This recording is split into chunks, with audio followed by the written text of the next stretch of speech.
நாம் சில விஷயங்களை சாதிக்க வேண்டும் என்றால் எங்கிருந்து தொடங்குவது, இந்த சிந்தனையை எங்கிருந்து தொடங்குவது என்பதுதான் என்னுடைய இன்றைய பேச்சிற்கான சூட்சுமம், இன்றைய பேச்சிற்கான ரகசியம். யாரேனும் உயர்கிறார்கள் என்று சொன்னால் கூர்ந்து கவனியுங்கள். அவங்கள பாராட்டிடாதீங்க, வியந்து பார்க்காதீங்க, கவனிங்க. சாதாரணமா கிடைக்காதுங்க. வாழ்க்கையில் நம்மை நாமே தக்க வைத்துக் கொள்ள வேண்டும் என்றால் என் தோழமைகளை, என் தமிழ் உறவுகளை, கற்றலை கையில் பிடித்துக் கொள்ளுங்கள். இந்த உலகத்தில் எது வேண்டுமானாலும் நம்மை விட்டு பறிபோகும், கற்றது மட்டும் எங்கேயும் போகாது, அது பயன்படும். ஒரு முறை என்னுடைய கிச்சன்ல, நான் சின்ன பிள்ளையா இருக்கும்போது எங்க கிச்சன்ல எலி வந்துருச்சு. எனக்கு ரொம்ப பயம். இவனோட துள்ளி குதிச்சம் பாருங்க. எப்பவுமே எங்க பாப்பா என்ன அடிச்சது கிடையாது. முதுகுல பலார்னு ஒண்ணு வச்சார். எலி மேல விழுந்ததுன்னா சாவ மாட்டேன், இப்படி விழுந்தனா செத்துருவேன். சின்ன வயசுல நான் கேட்டதுங்க, சின்ன வயசுல நான் கேட்டது, how to deal with unexpected situations. அசாதாரணமான சூழ்நிலையை சந்திப்பதற்கான திடம் இருக்கல, புத்தி வலிமை இருக்கல, அதுக்கு பேர் தான் கல்வி. நான் உனக்கு என்ன சொல்றேன்னா, நீ இந்த படங்கள்லாம் சொல்லும்போது இந்த படங்களுடைய பெயர்கள் எல்லாம் சொன்னல, குட். ஆனா யாருக்கு குட்னா, உனக்கு என்டர்டைன்மெண்ட்க்கு குட். உண்மையாவே யாருக்கு குட்னா, யார் பேரை சொன்னியோ அவங்களுக்கு குட். ஏன்னா அவங்க நிறைய சம்பாதிப்பாங்க, உனக்கு தெரிய தெரிய அவங்க பிரபலமாவாங்க.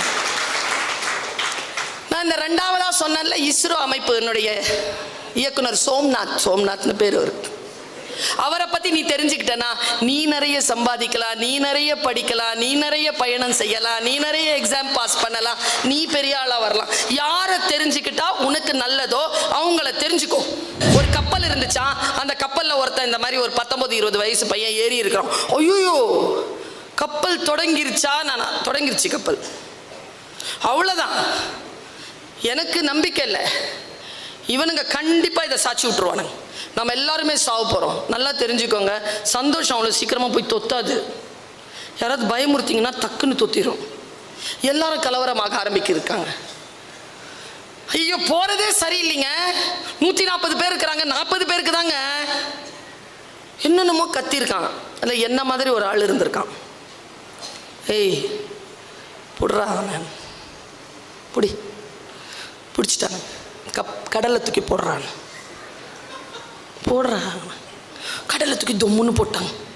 துடிக்கிறான், துடிக்கிறான். உயிர் போற டைமா பார்த்துட்டு தூக்குங்க தூக்கிட்டு வந்துட்டாங்க. தூக்கிட்டு வந்து கப்பல்ல போட்டாங்களா, கம்முன்னு இருக்கு, சத்தமே இல்லை. ஏன்னா கடல் ஆபத்தானது, கப்பல் பாதுகாப்பானது என்பதனை புரிந்து கொண்டான். ஒரு புறா கூட்டம் இருந்துச்சான். புறா தலைவன் ஒருத்தர் இருந்தானா.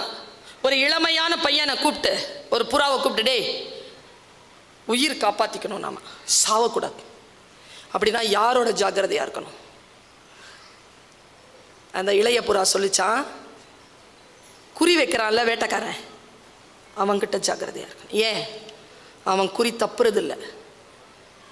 நாம ரொம்ப ஜாக்கிரதையா இருந்தா தான் நம்ம விலக முடியும். ஓ, அவங்க அம்மாட்ட கேட்டுச்சான், சரியா சொல்லுதா அந்த புறா? சரியா சொல்லுது சார். இல்ல, தப்பா சொல்லி கொடுத்துருக்க. என்ன தப்பா சொல்லி கொடுத்துட்டேன்? குறி வைக்க தெரிந்த வேட்டைக்காரனிடத்தில் ஜாக்கிரதையா இருக்க வேண்டும்னு எல்லாருக்கும் தெரியும். உயிர் இயற்கை. யாரோட ஜாக்கிரதையா இருக்க தெரியும்னா, ஆயுதம் தாங்கிய வேட்டைக்கு புறப்பட்டு இருக்கக்கூடிய குறி வைக்க தெரியாத வேட்டைக்காரனிடத்தில் ஜாக்கிரதையாக இருக்க வேண்டும். ஏன்னா நான் குறி இவனுக்கு தான் வைப்பேன், நீ அவனுக்கு தானே வச்சிருக்கிறன்னு எங்கேயோ பார்த்துட்டு இருப்ப, கரெக்டாக உங்ககிட்ட வரும். குறி வைக்க தெரிந்தவர்களிடத்தில் இல்லை, அதிகாரம் வைத்துக்கொண்டு அந்த அதிகாரத்தை எப்படி பயன்படுத்த வேண்டும் என்று தெரியாமல் இருப்பவர்களிடம் மிகுந்த ஜாக்கிரதையாக இருக்க வேண்டும் என்று இந்த பழங்குடி கதை நமக்கு சொல்கிறது. அறிவுங்க, புத்தி. திருப்பத்தூர் புத்தக திருவிழாவில் மொழியரசி பர்வின் சுல்தானா அவர்கள் புத்தகம் என்னும் போதிமரம் என்ற தலைப்பில் ஆற்றிய உரையின் முழுமையான தொகுப்பினை இங்கே பதிவேற்றம் செய்திருக்கின்றோம். நினைக்கணுமே, பெரிய விஷயங்களை நினைக்க வேண்டும் என்றால் எங்கிருந்து தொடங்குவது? எது நமக்கு மனத்தடையாக இருக்கிறது? நான் எப்பவுமே யோசித்து பார்ப்பதுண்டு, பெரிய விஷயங்களை ஏன் யோசிக்க மாட்டேங்கிறோம், சின்ன விஷயங்கள்ல ஏன் சிக்கிறோம். இப்ப பாருங்க, இப்ப வரோம், போட்டோ பிடிக்கிறோமா, சினிமா துறை கலைஞர்கள், அரசியல் தலைவர்கள், செலிபிரிட்டிஸ், இவங்களுக்கெல்லாம் செல்ஃபி எடுக்கிறோமா? அந்த ஸ்கிரீன்ல 2 பேர் வராங்களா?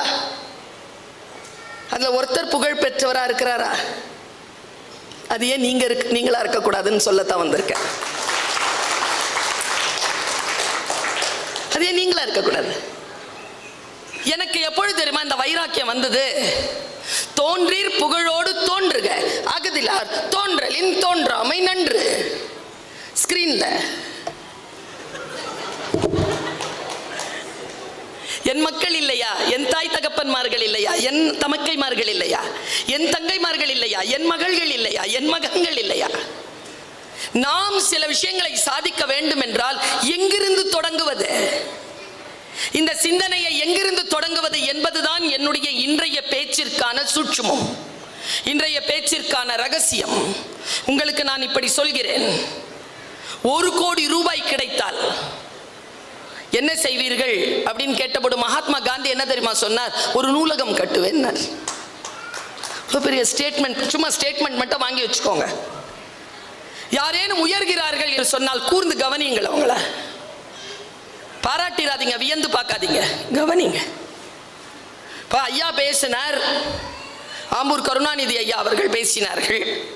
பாரதியை பற்றி பேசுகின்ற பொழுது பாரதியினுடைய எப்படி விரிவாக்கம், அவனுடைய கவிதைகளில் எப்படி விரிவாக்கம் செய்து கொண்டே அவன் போனான் என்று பேசுகின்ற பொழுது எனக்குள் அந்த கவிதைகளின் ஊடாக நான் பயணம் செய்ய தொடங்கினேன். எனக்கு சில கருத்துக்கள் வந்து சேர்ந்தன. தெரிந்திருந்த காரணத்தினால் பேச்சாளர்களுடைய பேச்சை என்னால் கனெக்ட் பண்ண முடிஞ்சது. காணி நிலம் வேண்டும், பராசக்தி காணி நிலம் வேண்டும் அவர் சொல்றார். அவர் சொல்லுகின்ற பொழுது அடுத்தது சொல்றார், வல்லமை தாராய இந்த மாநிலம் பயனுற வாழ்வதற்கேனா, அது அவருடைய அறிவின் விரிவாக்கம் அவர் சொன்னார். அவருடைய அடுத்த தலைமுறை தான் நான். தம்மில் தம்மக்கள் அறிவுடைமை. எனக்கு வேற மாதிரி தோணுச்சு அந்த வார்த்தைக்கு விளக்கம். என்ன விளக்கம் தெரியுமா? காணி நிலம் வேண்டும், பராசக்தி காணி நிலம் வேண்டும், அங்கே தூணில் அழகியதாய் நன்மாடங்கள் துய்ய நிறத்தினதாய் அந்த காணி நிலத்திடையே ஒரு மாளிகை கட்டித்தர வேண்டும். இப்படி பேசுறார் பாரதி. பாரதி பேசுவதை ஆம்பூர் கருணாநிதி அவர்கள் பேசுகிறார்கள். இப்போ நான் உங்களிடத்தில் பேசிக் கொண்டிருந்த பொழுது நான் என்ன பாட்டு சொன்னேன் என்பதனை இங்கே இருந்த பேர்களில் ஒரு 40 விழுக்காடு பேர் தவறவிட்டீர்கள். என்ன காரணம்? யாரையோ வேடிக்கை பார்த்தீர்கள். ஆக்சுவலா அவர் கூப்பிட்டு தான் நானும் நீங்களும் வந்திருக்கோம். அவரை நாம் வேடிக்கை பார்க்க வேண்டிய அவசியம் இல்லை. எத்தனை பேருக்கு இது புரிகிறது? என்ன காரியத்திற்காக வந்தோமோ அந்த காரியத்தின் மீது கண்ணாக இருந்தால் மட்டுமே சில சிகரங்களை தொட முடியும். இப்படி சொல்லக்கூடியவர்கள் இன்றைக்கு இல்லை. நான் உங்களுக்காக சொல்கிறேன். அவர் சொன்னார் இல்லையா, காணி நிலம் வேண்டும். ஐயா, காணி நிலம் வேண்டும் என்கின்ற பாட்டில் பாரதியினுடைய ஆழமான அறிவு ஏற்கனவே விரிவடைந்திருந்ததாக நான் கருதுவேன். ஏனென்றால் அவன் கேட்டுக்கொண்டே வந்த அந்த எல்லா வேட்கைகளிலும் கடைசியாக ஒரு வேட்கையை வைத்தான். அந்த காணி நிலத்திடையே ஒரு மாளிகை கட்டித்தர வேண்டும் என்று கேட்ட பாரதி, கேணி அருகினிலே தென்னை மர கீற்றும் இளநீரும் என்று கேட்ட பாரதி, 10-12 தென்னை மரம் வேண்டும் என்று கேட்ட பாரதி, நல்ல முத்துச்சுடர் போல நிலா ஒளி முன்பு வர வேண்டும் என்று கேட்ட பாரதி, அங்கே கத்தும் குயிலோசை சற்றே வந்து காதில் பட வேண்டும், என்னுடைய பாட்டு கலந்திடவே அங்கே ஒரு பத்தினி பெண் வேண்டும், எங்கள் கூட்டுக்களியினிலே அங்கே ஒரு கவிதை தர வேண்டும், எல்லாம் கேட்ட பாரதி கடைசியா கேட்டான், அந்த காட்டு வெளியினிலே அம்மா உந்தன் காவல் உற வேண்டும். நான் பாரதியை வியந்து பார்க்கிறேன். எல்லா சொத்தும் கொடுத்துட்டியா, போயிட்டே இரு என்று சொல்லுகின்றவர்கள் மத்தியில், போகாத அம்மா, நீ எனக்கு காவலுக்கு இருப்பியா, நீ எனக்கு எல்லாம் கொடுத்த, என் காவலுக்கு இருங்கிறான் பாரதி பெரியவங்களை. அதையும் தாண்டி யோசிக்கிறேன். அவ கேட்கிறா, யோ நான் உன்னை பார்த்துட்டு இருந்தானா, இந்த பர்வீன் சுல்தான் அவ யார் பார்க்கறது? இந்த பார்த்திபராஜாவை யார் பார்க்கறது? இந்த டிஆர்ஓ மேடமை யார் பார்க்கறது? இதோ செல்வ குழந்தைகளாக இந்த மண்ணில் தமிழ் மரபில் பிறந்திருக்கிறார்களே, இந்த மக்களை யார் பார்ப்பதுன்னு கேட்ட உடனே பாரதி சொன்னான், அங்கதான் அவன் வல்லமை தாராயோ இந்த மாநிலம் பயனுற வாழ்வதற்குன்னு அங்கேயே போட்டான்.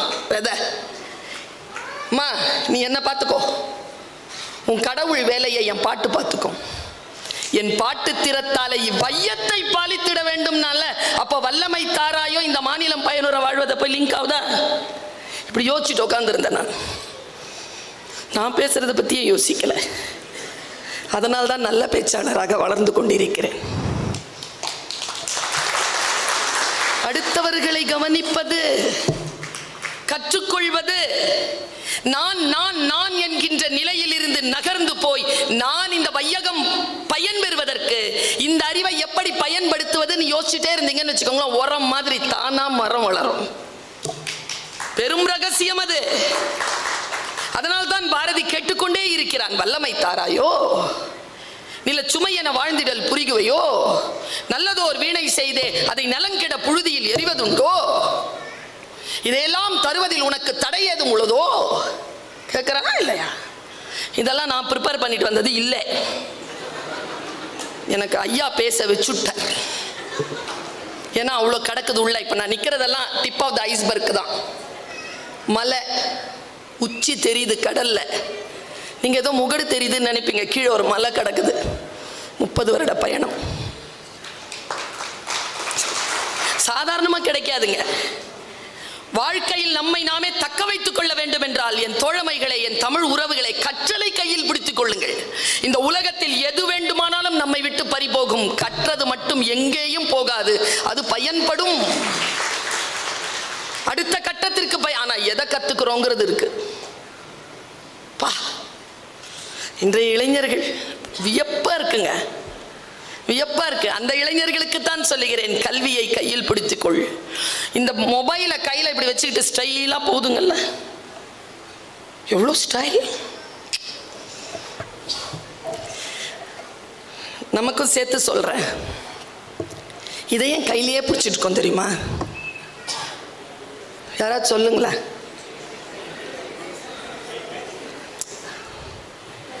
கால் பேசினா கூட கையில தான் வச்சுப்பீங்க. அதான் ஏன் கையில பிடிச்சிட்டு இருக்கிறீங்கன்னு கேட்கிறேன். அது நான் சொல்றது. சொல்லட்டுமா? சத்தியமா ரொம்ப ஆழமா உணர்ந்து சொல்றேன். நம்மளை நாமளே தனியா சந்திக்கிறதுக்கு பயம், கூட யாராவது இருக்கணும். அதுக்கு தான் இதை பிடிச்சிட்டு இருக்கோம். டாய்லெட் போகும்போது கூப்பிட்டு போறோமே, இன்னொரு பயம் சொல்லவா? இதை தனியா விடுறதுக்கு பயம்.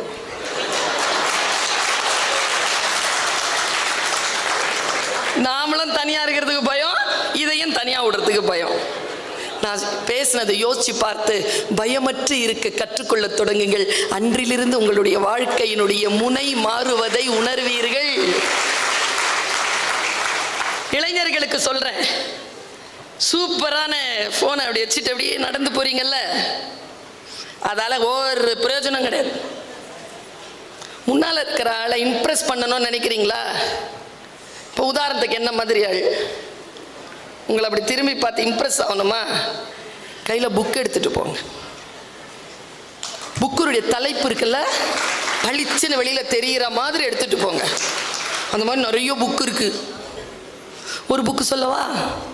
நான் சொன்னால் உனக்கு ஏன் கோபம் வருகிறதுன்னு சொல்லிட்டு பெரியாரை பற்றி பசு கௌதமன் எழுதின ஒரு தொகுப்பு இருக்கு. எடுத்துட்டு போங்க கையில. நான் சொன்னால் உனக்கு ஏன் கோபம் வருகிறது. பார்த்த உடனே பயப்படுவான். இதெல்லாம் வச்சிருந்தா ஆட்டையை போடலாமான்னு பார்ப்பான். திருடவே முடியாதது எது என்றால் கல்வி மட்டும்தான். போர்த்தொழில் பழகுன்னு ஒரு புக் எழுதியிருக்காரு இறையன்பு. கல் எடுத்துட்டு போங்க. நீர்வழிப்படுவோம்னு ஒரு புக்கு வந்திருக்கு இப்போ, சாகித்ய அகாடமி விருது பெற்ற நூல், தேவி பாரதி சாரது. எடுத்துட்டு போங்க, படிச்சிருங்க. வள்ளிசைன்னு ஒரு புக்கு இந்த மண்ணின் மைந்தர் அழகிய பெரியவன் எழுதியிருக்கார். முடிஞ்சா படிச்சு கடந்துருங்க பார்ப்போம். யோசித்து பார்த்தால் எங்கிருந்து தொடங்குவது என்றால் புத்தகத்திலிருந்து தொடங்குங்கள், கல்வியிலிருந்து தொடங்குங்கள், கற்றலிலிருந்து தொடங்குங்கள். 1 கோடி ரூபாய் கொடுத்தால் என்ன செய்வாய்? ஒரு 10 ஏக்கர் நிலம் வாங்கி போடுவேன் அப்படின்னு சொல்லாம ஒரு நூலகம் 10 ஏக்கர் வராதான் மேடம்? சரி மேடம். அதாவது உங்களுக்கு சொல்றேன், ஒரு ஞானி ஒருத்தர் இருந்தானா. அந்த ஞானி கிட்ட ஒருத்தர் ஞானம் பெறத்துக்காக போயிருக்கார். தவம் செய்டா ஞானம் கிடைக்கும்.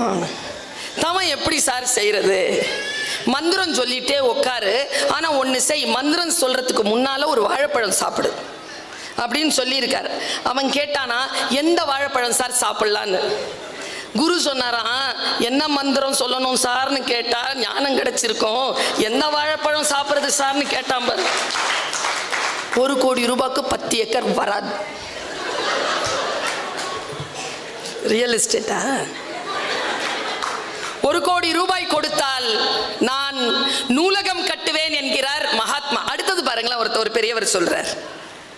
இன்னைக்கு நான் இங்க பேசிட்டு இருக்கிறேன்னா அவர் தாங்க காரணம். பெண்களின் கரண்டிகளை பிடுங்கி புத்தகத்தை கொடுத்தால் போதும். தந்தை பெரியார். தனிமை தீவில் தள்ளப்பட்டால் என்ன செய்வீர்கள் என்று கேட்டபொழுது, புத்தகங்களுடன் மகிழ்ச்சியாக வாழ்ந்துவிட்டு வருவேன் என்றால் ஜவஹர்லால் நேரு. என் கல்லறையில் மறக்காமல் எழுதுங்கள், இங்கே ஒரு புத்தக புழு தூங்குகிறது என்கிறார் ரசல். மனிதனின் ஆகப்பெரிய கண்டுபிடிப்பு எது என்று கேட்டவுடன் ஐன்ஸ்டீன் சொல்கிறார் புத்தகம். வேறு எந்த சுதந்திரமும் வேண்டாம், எனக்கு சிறையில் புத்தகம் வாசிக்க அனுமதி கொடுத்தால் போதும் என்றார் நெல்சன் மண்டேலா.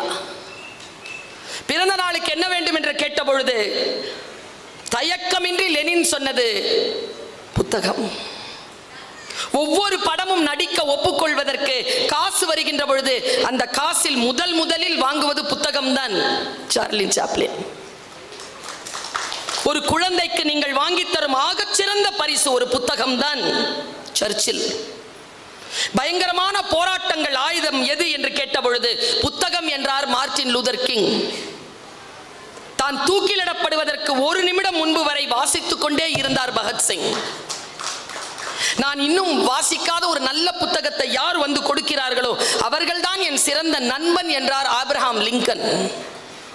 1000 புத்தகங்களை வாசித்தவன் ஒருவன் இருந்தால் அவனை காட்டுங்கள், அவனே என் வழிகாட்டி என்கிறான் ஜூலியஸ் சீசர். எனக்கு இதுல எல்லாத்தையும் பிடிச்சது தான். உலக வரைபடத்தில் உள்ள மூலை முடுக்குகளுக்கெல்லாம் போக விரும்புகிறாயா? ஒரு நூலகத்திற்குள் செல். டெஸ்கார்டஸ். போதும் என்று நொந்து போய் புது வாழ்க்கை தேடுகிறீர்களா? ஒரு புதிய புத்தகத்தை வாங்கி வாசிக்க தொடங்குங்க. இங்கர்சால். சில புத்தகங்களை சுவைப்போம், சிலவற்றை அப்படியே விழுங்குவோம், சில புத்தகங்களை அப்படியே மென்று ஜீரணிப்போம் என்கிறான் பேக்கன். புரட்சி பாதையில் கைத்துப்பாக்கிகளை விடவும் மிகப்பெரிய ஆயுதங்கள் புத்தகம் என்பது லெனினுடைய டைரி குறிப்பு. உண்மையான வாசிகன் ஒருபோதும் வாசித்து முடிப்பதே இல்லை என்கிறார் ஆஸ்கார் வைல்ட். உடலுக்கு எப்படி உடற்பயிற்சியோ அப்படி மனதிற்கு பயிற்சி புத்தக வாசிப்பு. யாருன்னு கேட்டா பயந்து போவீங்க. சிக்மண்ட் ஃப்ராய்டு மனசுக்கான மருத்துவருங்க. அதனால் தான் 7ஆம் நூற்றாண்டில் தன்னுடைய போர்க்களத்திலிருந்து தான் கொண்டு வந்த செல்வங்களிலே மிக முக்கியமான செல்வங்களாக கருதிய அந்த அறிவு பொக்கிஷங்களை தோலிலே எழுதி ஒரு வீட்டில் அடுக்கி வைத்திருந்தான் 7ஆம் பாரோன் மன்னன். அவன் அந்த அறைக்கு என்ன பெயர் வைத்தான் தெரியுமா? மன மருத்துவ நிலையம். புத்தக வாசிப்பு என்பதும் புத்தக அடுக்கு என்பதும் மனதோடு தொடர்பு கொண்டது. நான் இவ்வளவு பேசுகிறேன் என்றால் வாசிக்கிறேன் என்று பொருள். வாசிக்க வாசிக்கத்தான் எவ்வளவு பெரிய பேருண்மைகள் தெரியுதுன்னு இன்னைக்கு நான் சொன்னேன்னு வச்சுக்கோங்களேன். ரொம்ப பிராக்டிக்கலா பேசுறேன். நீங்க படிச்சு பட்டம் வாங்குறத பத்தி எல்லாம் நான் பேசவே இல்லை. 98 மார்க் வாங்குறதுல எல்லாம் டிஆர்ஓ மேடம் எனக்கு உடன்பாடு இல்லை. 100% அட்டெண்டன்ஸ். என் கிளாஸ்ல ஒருத்தி 98 மார்க் வாங்கிட்டு வரா. மிஸ், நான் இந்த 7 மார்க் கொஸ்டினுக்கு 5 மார்க் தான் போட்டிருக்கீங்க, போட்டுக்கோ. 2 மார்க் நீயே போட்டுக்கோ, என்கிட்ட ஏன் வர? ஒரு ஆள் 98 வாங்கிட்டு 1 வாங்கி 2 வாங்கிட்டு 1 சிரிக்குது. 2 என் கிளாஸ்ல தான் 2 வாங்கிட்டு அது 98 கிட்ட பேசினது தான் வைத்தறிச்சல். ஏன் அழுற லூசா நீ? ஏன் அழுற? 2 மார்க் எங்கன்னு கேட்டு எங்க அப்பா அடிப்பார். சி என்கிட்ட இருக்குன்னு சொல்லு. அப்படியும் இருக்கக்கூடாது, இப்படியும் இருக்கக்கூடாது. நான்லாம் 10th ரேங்க் தான். ஃபர்ஸ்ட் ரேங்க் வாங்கினவங்க எங்க இருக்காங்கன்னு யாருக்கும் தெரியாது. நான் 10th ரேங்க் தான். நான் எங்க இருக்கிறேன்றத ஃபர்ஸ்ட் மார்க் வாங்குறவங்களுக்கு தெரியும். மார்க் பின்னாலேயே ஓடாதீங்க. படிக்கிறாங்களா, படிச்சா புரியுதா, படிச்சது ஞாபகம் இருக்குதா, இதெல்லாம் தான் முக்கியம். இப்போ படிச்சா மறந்து போயிடுது. பல பேருக்கு இது சிக்கல், அப்படிதானே? அம்மா அப்பா ஆமாங்கிறாங்க, பசங்க முறைச்சி பார்த்துட்டு இருக்காங்க. மகாபாரதத்தில் கர்ணனுக்கு கிடைச்ச ஆகப்பெரிய சாபம் எது தெரியுமா? முக்கியமான நேரத்தில் படித்ததெல்லாம் மறந்து போகும். பெரும் சாபம் அது. என் வாழ்க்கையின் வரமே அதுதான். சின்ன வயசில் படித்தது கூட ஞாபகம் இருக்கு. ஏன் தெரியுமா? தேவையில்லாத குப்பைகளை போட்டுக்கிறது இல்லை. தேவையில்லாத குப்பைகளை நிரப்புகின்ற பொழுது தேவையான விஷயங்கள் கழிந்து போகும் என்பதனை குழந்தைகளுக்கு சொல்லிக் கொடுங்கள். நம்முடைய வாழ்க்கையில் நாம் சந்திக்கின்ற பொழுது ஒரு வார்த்தை நேற்று படிச்சங்க, தன்னை உணர்ந்து கொள்ளுங்கள். இந்த வார்த்தை ரொம்ப பெரிய வார்த்தை. ஆக்சுவலா முடியாது. தன்னை உணர்தல் என்பது முடியாது. தன்னை உணர்தல் என்பது ஒரு பயணம். ஓஷோவனுடைய ஒரு கருத்து படிச்ச நேற்று. உன்னை உணர்ந்து கொள். உன்னை உணர்ந்து கொள்ள நீ தவறினால் தன்னை உணராதவர்களுடைய பேச்சிற்காக உன் வாழ்க்கையை செலவழிக்க வேண்டி வரும். இவ்வளவு பெரிய விஷயம் அவன் சொல்லிட்டு போறான். ஆழமாக நாம் யார், நம்முடைய விஷயங்கள் எது என்று தெரிந்து கொள்வதற்காக வாசிக்கணும். நேற்று நான் சில விஷயங்களை உங்களுக்கு நான் விளக்கிட்டு போலான்னு நினைக்கிறேன். இது நான் வேற எங்கேயுமே சொன்னதில்லை. ஏன்னா காலையில தான் தகவல் எனக்கு வந்தது. பாருங்க, ஒரு நுட்பமா உள் வாங்கி வச்சுக்கோங்க. ஒரு புக்கு வாசிக்கும் பொழுது ஒரு புத்தகம் ஒரு விஷயத்தை கொடுக்குது இல்ல. 600 பக்கம் புத்தகம் வாசிச்சிங்கன்னா 482வது பக்கத்துல 3வது பத்தியில 4வது சொல் உங்களுக்கான சொல்லா இருக்கும். அந்த சொல்ல கண்டுபிடிக்கத்தான் 482 பக்கம் படிக்கணும். சும்மா அந்த சொல் நிக்காது முன்னால. இது ஒரு பயணம் தான். அதில் எது கிடைக்கிறதோ அது வேட்டை. அந்த வேட்டையை எப்படி பயன்படுத்திக் கொள்வது? பாருங்க, கரூர்ல நேத்து ஒரு ஆக்சிடென்ட் நடந்திருக்கு. அந்த ஆக்சிடென்ட்டை பத்தி நான் எப்படி விளக்க போறேன்னு எனக்கு தெரியாது. கடவுள் கிட்ட கொடுத்துட்டேன். உள்ள இருக்கு கருத்து. நான் என் சொல்லை வேண்டுகிறேன், என் இறைவனை வேண்டுகிறேன். நான் எதை நினைக்கிறேனோ அதை இந்த வாயின் வழியாக, ஒலியின் மூலமாக, தமிழ் மொழியின் மூலமாக என்னை கேட்போரை கொண்டு போய் வார்த்தை குலையாமல் சேர்ப்பாயாக இறைவா. இந்த பிரார்த்தனையோடு நான் பேசுறேன். ஏன் தெரியுமா? இந்த உலகத்திலேயே பெரிய பிரச்சனை என்னன்னா கம்யூனிகேஷன் கேப். நாம சொல்றது ஒண்ணு, அவங்க புரிஞ்சுக்கிறது ஒண்ணு. நான் அப்படி சொல்லவே இல்லப்பா, நீ தான்ப்பா அப்படி புரிஞ்சுக்கிட்ட. நான் ஒருத்தங்களை உடம்பு சரியில்லைப்பா, இப்ப உடம்பு எப்படி இருக்குன்னு கேட்டேன். என்ன திமிரா கேக்குது பாரு பர்வீன். நாம சொன்னது வேற, நம்ம நினைச்சது வேற, வாயிலிருந்து வந்த சொல் வேற. சொல்லினுடைய காயின் அவங்க புரிஞ்சுக்கிட்ட மனநிலை வேற. நேற்று கரூர்ல நடந்திருக்கு இந்த ஆக்சிடென்ட். அந்த ஆக்சிடென்ட்டை சந்தித்த அந்த குடும்பத்திற்கு என்னுடைய ஆழ்ந்த அனுதாபங்கள். அவர்களுடைய அந்த இழப்பிலே நான் அவர்களோடு அந்த துக்கத்திலே பகிர்ந்து கொள்கிறேன். இதை ஒரு முன்னுதாரணமாக எடுத்து பேசுவதற்கு காரணம், நாம் அப்படிப்பட்ட சிக்கலில் இருக்கின்ற பொழுது எப்படி நடந்து கொள்வது என்றது. ஒரு ஆவின் பூத் நடத்துகிற ஒருத்தர் கரூரில் ஆஃபீஸ் மூடிட்டு வெளியில் வந்திருக்கார். அவர் கார் நின்று இருக்கு. காரை எடுக்க போகும்போது காருக்கு அடியில் கொஞ்சம் ஒரு சாரப்பாம்போ ஒரு நாகப்பாம்போ சேர்ந்து இருந்திருக்கு. சரியா? இவருக்கு வீட்டுக்கு போக அவசரம். இவர் என்ன பண்ணியிருக்காரு, ஒரு குச்சியை எடுத்து அதை தட்டியிருக்கார். சாரப்பாம்பு ஓடிருச்சு. பாருங்க, நாகப்பாம்புக்கு கோவம் வந்துருச்சு. ஏன்னா சூழல் அசாதாரணமான சூழல்.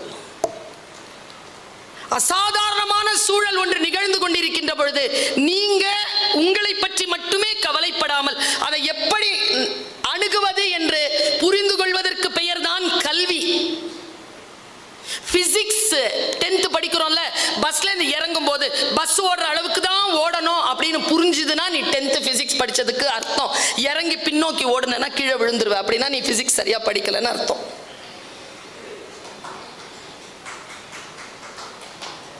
படிப்புங்கிறது என்னதுங்கிற நான் நம்ம சூழல்ல எல்லாம் நல்ல மார்க் வாங்கிட்டு ஏதோ யூபிஎஸ்சி பாஸ் பண்ணிட்டு இந்த மாதிரி கலெக்டர், ஐஎஃப்எஸ், ஐஆர்எஸ், நீட்டு படிச்சு டாக்டர், மற்றவங்க எல்லாம் யாருங்கிற நான் எல்லாம் படிச்சவன் இல்லையா? அவனுக்குலாம் அறிவு எல்லாம் ஒரே பக்கத்துல போய் ஓடக்கூடாதுங்கிறதுனால சொல்றேன். கோவம் வந்துருச்சா நாகப்பாம்புக்கு? அது என்ன பண்ணிருக்குங்க, வேகமா சுத்தி படம் எடுத்திருக்கு பாருங்க முன்னால. அதை பார்த்து பயந்துட்டாருங்க. பயந்து பின்னால ஓடி வந்தார் பாருங்க, கால் தடிக்கு விழுந்து தலையில் அடிபட்டு இறந்துட்டார். பாம்பு கடிச்சு இறக்கல. நான் இந்த சூழலை உங்களுக்கு முன்னால வீசுறேன். ஒரு முறை என்னுடைய கிச்சன்ல, நான் சின்ன பிள்ளையா இருக்கும்போது எங்க கிச்சன்ல எலி வந்துருச்சு. எனக்கு ரொம்ப பயம். இவனோட துள்ளி குதிச்சம் பாருங்க. எப்பவுமே எங்க வாப்பா என்ன அடிச்சது கிடையாது. முதுகுல பலார்னு ஒண்ணு வச்சார். எலி மேல விழுந்ததுன்னா சாவ மாட்டேன், இப்படி விழுந்தனா செத்துருவேன். சின்ன வயசுல நான் கேட்டதுங்க, சின்ன வயசுல நான் கேட்டது, how to deal with unexpected situations. அசாதாரணமான சூழ்நிலையை சந்திப்பதற்கான திடம் இருக்குல்ல, புத்தி வலிமை இருக்குல்ல, அதுக்கு பேர் தான் கல்வி. இந்த கல்வி வெறும் பட்டங்களால் வராது. அவேர்னஸ், தொடர்ந்து அவேர்னஸ்ல இருக்கணும். தொடர்ந்து நீங்கள் அந்த விழிப்புணர்வில் ஆமாவா ஆமாவா ஆமாவான்னு கேட்கறது இல்லை. யாரோ சொன்னாங்க, இப்படி இப்படி சொல்றாங்களாமே, அப்படி சொல்றாங்களாமே எல்லாம் நம்பாத. சட்டத்திற்கு முன்னால் ஒரு சிக்கல் இருக்கின்ற பொழுது அந்த சிக்கலை அவர்கள் பார்ப்பார்கள், சொல்வார்கள், பத்திரிகையில் வரும், அப்போ நம்பு. கல்வி என்பது என்ன? ஆமாமே அப்படியாமே. நான் ஒரு ரகசியத்தை சொல்லவா? உங்களை நீங்கள் யாரையேனும் நேசிக்கிறீர்களா? இந்த சகோதரி சொல்றது மனசுல எழுதி வச்சுக்கோ. ஒருவரோடு நீங்கள் உறவாக இருக்கிறீர்கள் என்றால் அவர்களை பற்றி தெரிந்ததை நம்புங்கள், அவர்களை பற்றி கேட்பதை நம்பாதீர்கள். பல இடங்கள்ல சிக்கல். கேட்கறது, பார்க்கறது, எழுதுறது, வாசிக்கிறது. போன புக் ஃபேரில், ஏதோ ஒரு புக் ஃபேரில் சொன்னேன், பேசிடுங்க பேசிடுங்க. ஏன் பேசிடுங்கன்னு சொல்கிறேன் தெரியுமா? நீங்கள் நம்ம அம்மா அப்பாவுக்கு இல்லை தாத்தா பாட்டிக்கு ஃபோன் பண்ணும்போது கிராமத்தில் இருப்பாங்க, அவங்க சொல்லுவாங்க, இந்த நிலத்தை பற்றி ஒரு பிரச்சனை இருக்குப்பா, ரொம்ப நாளாக பஞ்சாயத்து போயிட்டுருக்கு, உன்னுடைய அண்ணனுடைய பொண்ணு பார்க்க வந்திருக்காங்க, என்னன்னு தெரியல, அப்பாவுக்கு கால் முட்டு வலியாக இருக்குது, வீட்டுக்கு ஒரு 8 வந்துட்டு போறியா? இந்த ஒரு வீட்டுக்கு ஒரு 8 வந்துட்டு போறியாங்கிறது என்னது? நேரில் சந்திப்பது, நேரில் பேசுவது. இனி குறைஞ்சிருச்சுங்க. எப்படி நம்மை நாமே சந்திப்பதற்கு நாம் தயங்குகிறோமோ அப்படி அடுத்தவர்களிடத்தில் சந்தித்து உட்கார்ந்து பேசுவதை சமீப காலங்களில் இந்த தலைமுறை தவிர்த்து வருகிறது. உட்கார்ந்து பேசுவதற்கான மொழி இல்லை, ஒருவர் பேச கேட்பதற்கான மனதிடம் இல்லை. இதோ இந்த பாம்பு விஷயத்தில் அவர் பட்ட அந்த தவிப்பு போல்தான் நாம் தவித்துக் கொண்டிருக்கிறோம் உள்ளே. இந்த நிதானம் வரணும்னா இந்த குறைச்சி இதை கூட்டணும்.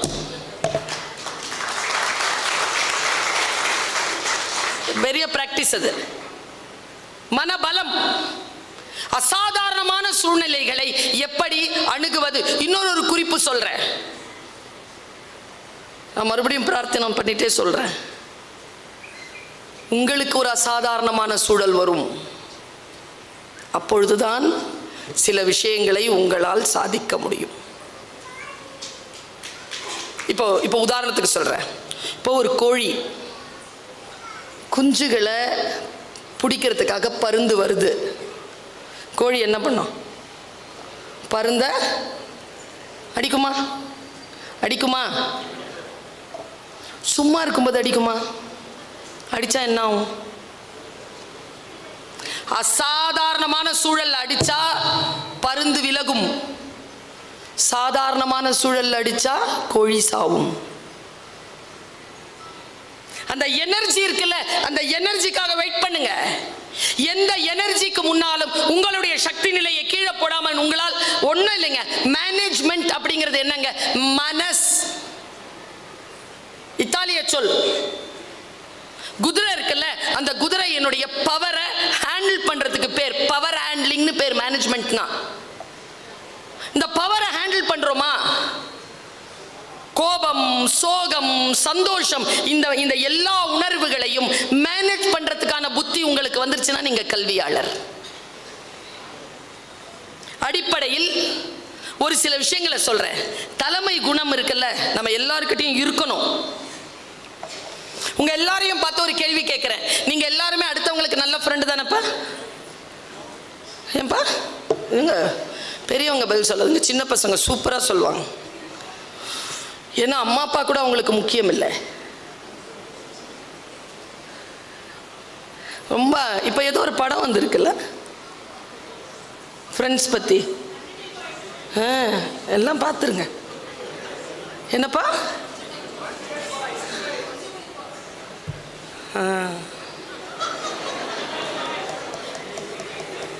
என்ன மொழி படம் மேடம்? இப்போ சமீபத்தில் ஏதாவது படம் பார்த்தீங்களா? வேற படம் ஒரு 2 மாதத்துக்கு முன்னால் விஜய் சார் படம். என்ன படம் பாப்பா? யாரு இயக்குனர் தெரியுதான்னு பார்த்தேன். ஜெயிலர் படம் யாரு இயக்குனர்? சொல்லுவீங்க. நெல்சன்ல மண்டேலாங்கிறது எனக்காக சொல்லணும்னா நீ சந்தோஷப்படுவேங்கிறதுனால ஒரு பேரை சேர்த்து சொல்றான். நான் அந்த தம்பியையே கேட்குறேன், பார்த்துட்டேன் நீ யாருன்னு. 25வது வருஷம்ப்பா டீச்சரா, ஸ்பீக்கர் இல்லை, நான் டீச்சரு. இந்த இஸ்ரோன்னு ஒரு அமைப்பு இருக்குதுல்ல, அதுக்கு ஒரு இயக்குனர் இருக்கிறார். அவர் பேர் என்னப்பா? ஜெயிலர் படம் இயக்குனர் தெரிது. இப்போ சமீபத்தில் வந்த படம் என்ன மொழின்னு தெரிது. லியோ படத்தினுடைய இது என்னன்னு தெரியுது, எல்லாம் தெரியுது. நான் நான் அம்மா ஏன் இதை சொல்கிறேன், உன் நல்லது அதான், எனக்கு ஒன்றும் பிரச்சனை இல்லை. எனக்கு இதுவும் தெரியும் அதுவும் தெரியும். நான் உனக்கு என்ன சொல்கிறேன்னா, நீ இந்த படங்கள்லாம் சொல்லும்போது இந்த படங்களுடைய பெயர்களெல்லாம் சொன்னல, குட். ஆனால் யாருக்கு குட்டுனா, உனக்கு என்டர்டெயின்மெண்ட்க்கு குட்டு. உண்மையாகவே யாருக்கு குட்டுனா, யார் பேரை சொன்னியோ அவங்களுக்கு குட்டு. ஏன்னா அவங்க நிறைய சம்பாதிப்பாங்க, உனக்கு தெரிய தெரிய அவங்க பிரபலமாவாங்க. நான் இந்த 2வதா சொன்னேன்ல, இஸ்ரோ அமைப்பு என்னுடைய இயக்குனர் சோம்நாத்னு பேர் இருக்கு. அவரை பத்தி நீ தெரிஞ்சுக்கிட்டனா நீ நிறைய சம்பாதிக்கலாம், நீ நிறைய படிக்கலாம், நீ நிறைய பயணம் செய்யலாம், நீ நிறைய எக்ஸாம் பாஸ் பண்ணலாம், நீ பெரிய ஆளா வரலாம். யாரை தெரிஞ்சுக்கிட்டா உனக்கு நல்லதோ அவங்கள தெரிஞ்சுக்கோ. அதுக்கு தான் படிப்பு. நாம் அறிவை விரிவு செய் என்கிறோம். இந்த குழந்தைகள் மீது தவறு இல்லை பெருமக்களே. அவர்களுக்கு நாம் என்ன கொடுத்திருக்கிறோமோ அதை தானே அவர்கள் பார்க்கிறார்கள். அவர்களுக்கு எவ்வளவு உலகம் விரிந்திருக்கிறது. அப்படி விரிந்திருக்கக்கூடிய உலகத்தில் அவர்களை வழிபடுத்துவதற்கான வல்லமை, லீடர்ஷிப். நான் தான் அந்த பையன்கிட்ட கேட்டேன், உனக்கு அடுத்தவர்களுக்கு நிறைய நல்ல நல்ல ஃப்ரெண்ட்ஸாக இருக்கிறீங்க, குட். உனக்கு நீயே நல்ல ஃப்ரெண்டாக இருக்கியா? உனக்கு நீ நல்ல ஃப்ரெண்டா? உன் ஃப்ரெண்டு ஏதேனும் தப்பு செய்யும்போது மச்சான் செய்யாதரான்னு சொல்றல, நீ உனக்கே செய்து கொள்ளுகின்ற பொழுது நீ சொல்கிறாயா இது தவறு என்று? முதல்ல நீ உனக்கு நீ லீடராயிரு, முதல்ல உனக்கு நீ ஃப்ரெண்டாயிரு, அதுக்கப்புறமா அடுத்தவங்களுக்கு இருக்கலாம். உனக்கு நீ ஃப்ரெண்டா இல்லையே. ஒரு தாய் தாயும் தகப்பனுக்கான கவலை எது? அடுத்தவர்களுக்காகவே இருக்கிறானே, அவனை பற்றி யோசிக்க மாட்டேன் என்கிறானே. உன்னை பற்றி நீ சிந்தித்து உன்னுடைய சிந்தனையை அதிகப்படுத்தி கொண்டு நீ ஃப்ரெண்டா இருக்கிறதுனால அந்த மகனுக்கு அந்த தோழனுக்கு ஏதேனும் நன்மை நடக்குமா? அப்படிப்பட்ட ஒரு வாழ்க்கையை நீ வாழ்கிறாயா? இதற்கு செய்ய வேண்டிய வேலை என்ன என்றால், தொடங்கு, உன்னுடைய வாழ்க்கையை தொடங்கு, கொஞ்சம் கொஞ்சமாக கற்றுக்கொள்ள தொடங்கு. எதை கற்றுக்கொள்கிறாய் என்பதிலே கவனமாக இரு. இப்போ பாருங்க, நெகட்டிவ் தாட்ஸ் இன்னைக்கு இருக்கக்கூடிய இளைஞர்கள் கிட்ட நான் பார்க்குற மாதிரி, ஏன்னா நான் 25 வருஷம் சொன்னேன், தம்பிக்கு தெரியும். நாங்கள் காலேஜில் இருக்கும் பொழுது ஸ்கூல் டீச்சர்ஸ்க்கு தெரியும், இந்த பாய்ஸில் இந்த குழந்தைங்களாம் நல்ல குழந்தைங்க தான், அம்மா அப்பாவுக்கு இவங்களுக்கு 2 ஃபேஸ் இருக்குது. இந்த 2வது ஃபேஸ் என்ன தெரியுமா? பாட்ஷா படம் பார்த்தீங்களா? என் பேர் மாணிக்கம், எனக்கு இன்னொரு பேர் இருக்கு, அந்த இன்னொரு பேர் டீச்சருக்கு தான் தெரியும். அதனால ரொம்ப என்ன கவனமா பார்த்துப்பாங்கன்னா, அம்மா அப்பாவும் டீச்சரும் சந்திக்காம பார்த்துப்பானுங்க.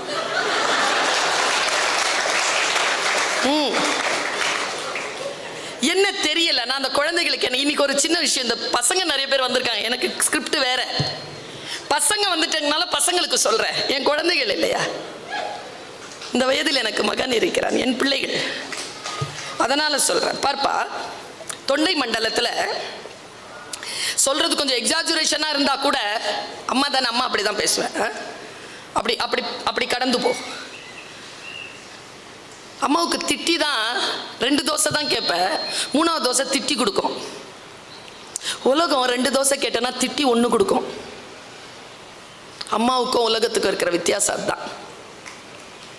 அதை புரிஞ்சுக்கணும் நீங்க. சாப்பிடு, சாப்பிடலன்னா உடம்பு என்ன ஆகும்? நீ 2 தான் போதும், ஆனால் 3வதா அதிகமாக கொடுக்கும் அம்மா. 2 கேட்ப, 1 போதும்னு உலகம். இதுதான் வித்தியாசம். வீடு ரொம்ப அழகானது, வீடு ரொம்ப பாதுகாப்பானது. வீட்டை சரியாக பயன்படுத்துங்கள். பல பேரிடத்தில் வீடுகள் இல்லை, இருக்கின்றவர்கள் பாதுகாத்துக் கொள்ளுங்கள். நான் உனக்காக 2 விஷயத்தை சொல்றேன் இன்னைக்கு.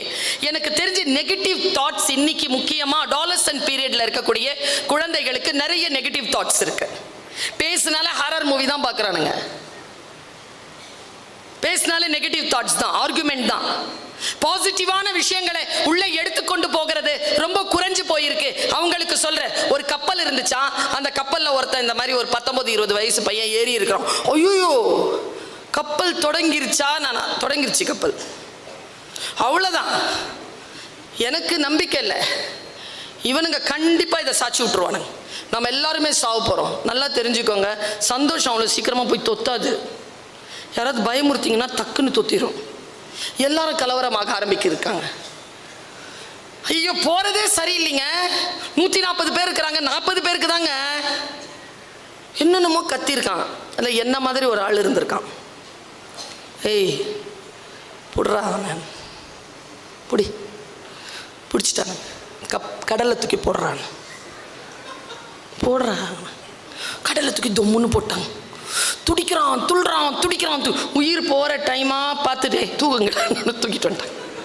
தூக்கிட்டு வந்து கப்பலில் போட்டாங்களா, கம்முன்னு இருக்கான், சத்தமே இல்லை. ஏன்னா கடல் ஆபத்தானது, கப்பல் பாதுகாப்பானது என்பதனை புரிந்து கொண்டான். புரிகிற மாதிரி ஒரு அற்புதம் இந்த உலகத்துல எதுவுமே 1000 சொல் சொல்லுங்க புரியாது, பட்டா. ஆனா என்ன தெரியுமா தவிப்பு? படாம புரிஞ்சுக்கோங்கடா, படா. அதான் பெரியவங்களுடைய தவிப்பு. தொண்டை மண்டலத்துல நிறைய திரௌபதி அம்மன் கோவில் இருக்கு. இந்த உத்தரமேரூர் பக்கம்லாம் போனீங்கன்னா நிறைய திரௌபதி அம்மன் கோயில். இந்த திரௌபதி அம்மன் கோயிலில் ஒரு முறை பிரசங்கம் நல்லா சொல்றார் ஒருத்தர், மகாபாரதம் சொல்றார் அப்படின்னு எனக்கு தெரிஞ்சனா தம்பிக்கு தெரியும். நாங்கெல்லாம் பயணப்பட்டிருக்கோம், கூத்து பார்க்க பயணப்பட்டிருக்கோம். அப்படி பயணப்படும் பொழுது உத்தரமேரூரில் இருக்கக்கூடிய திரௌபதி அம்மன் திருவிழாவுக்கு வந்தோம். பல்கலைக்கழக மாணவர்கள்லாம் சேர்ந்து வரோம், பாய்ஸ்க்கு முக்கியமாக போயிருக்கிறேன். பிரசங்கம் கேட்குற அன்னைக்கு துரியோதனனுடைய மரணம். அன்னைக்கு அந்த துரியோதனன் மரணம் அன்னைக்கு தான் திரௌபதி அம்மனுக்கு பூச்சி விடுறாங்க. இந்த பூச்சூடுற அந்த காட்சியை பார்க்கறதுக்காக நாங்கள் பல்கலைக்கழகத்திலேருந்து நிறைய பேர் தம்பி வந்தானான்னு தெரில, எனக்கு வந்தியாப்பா?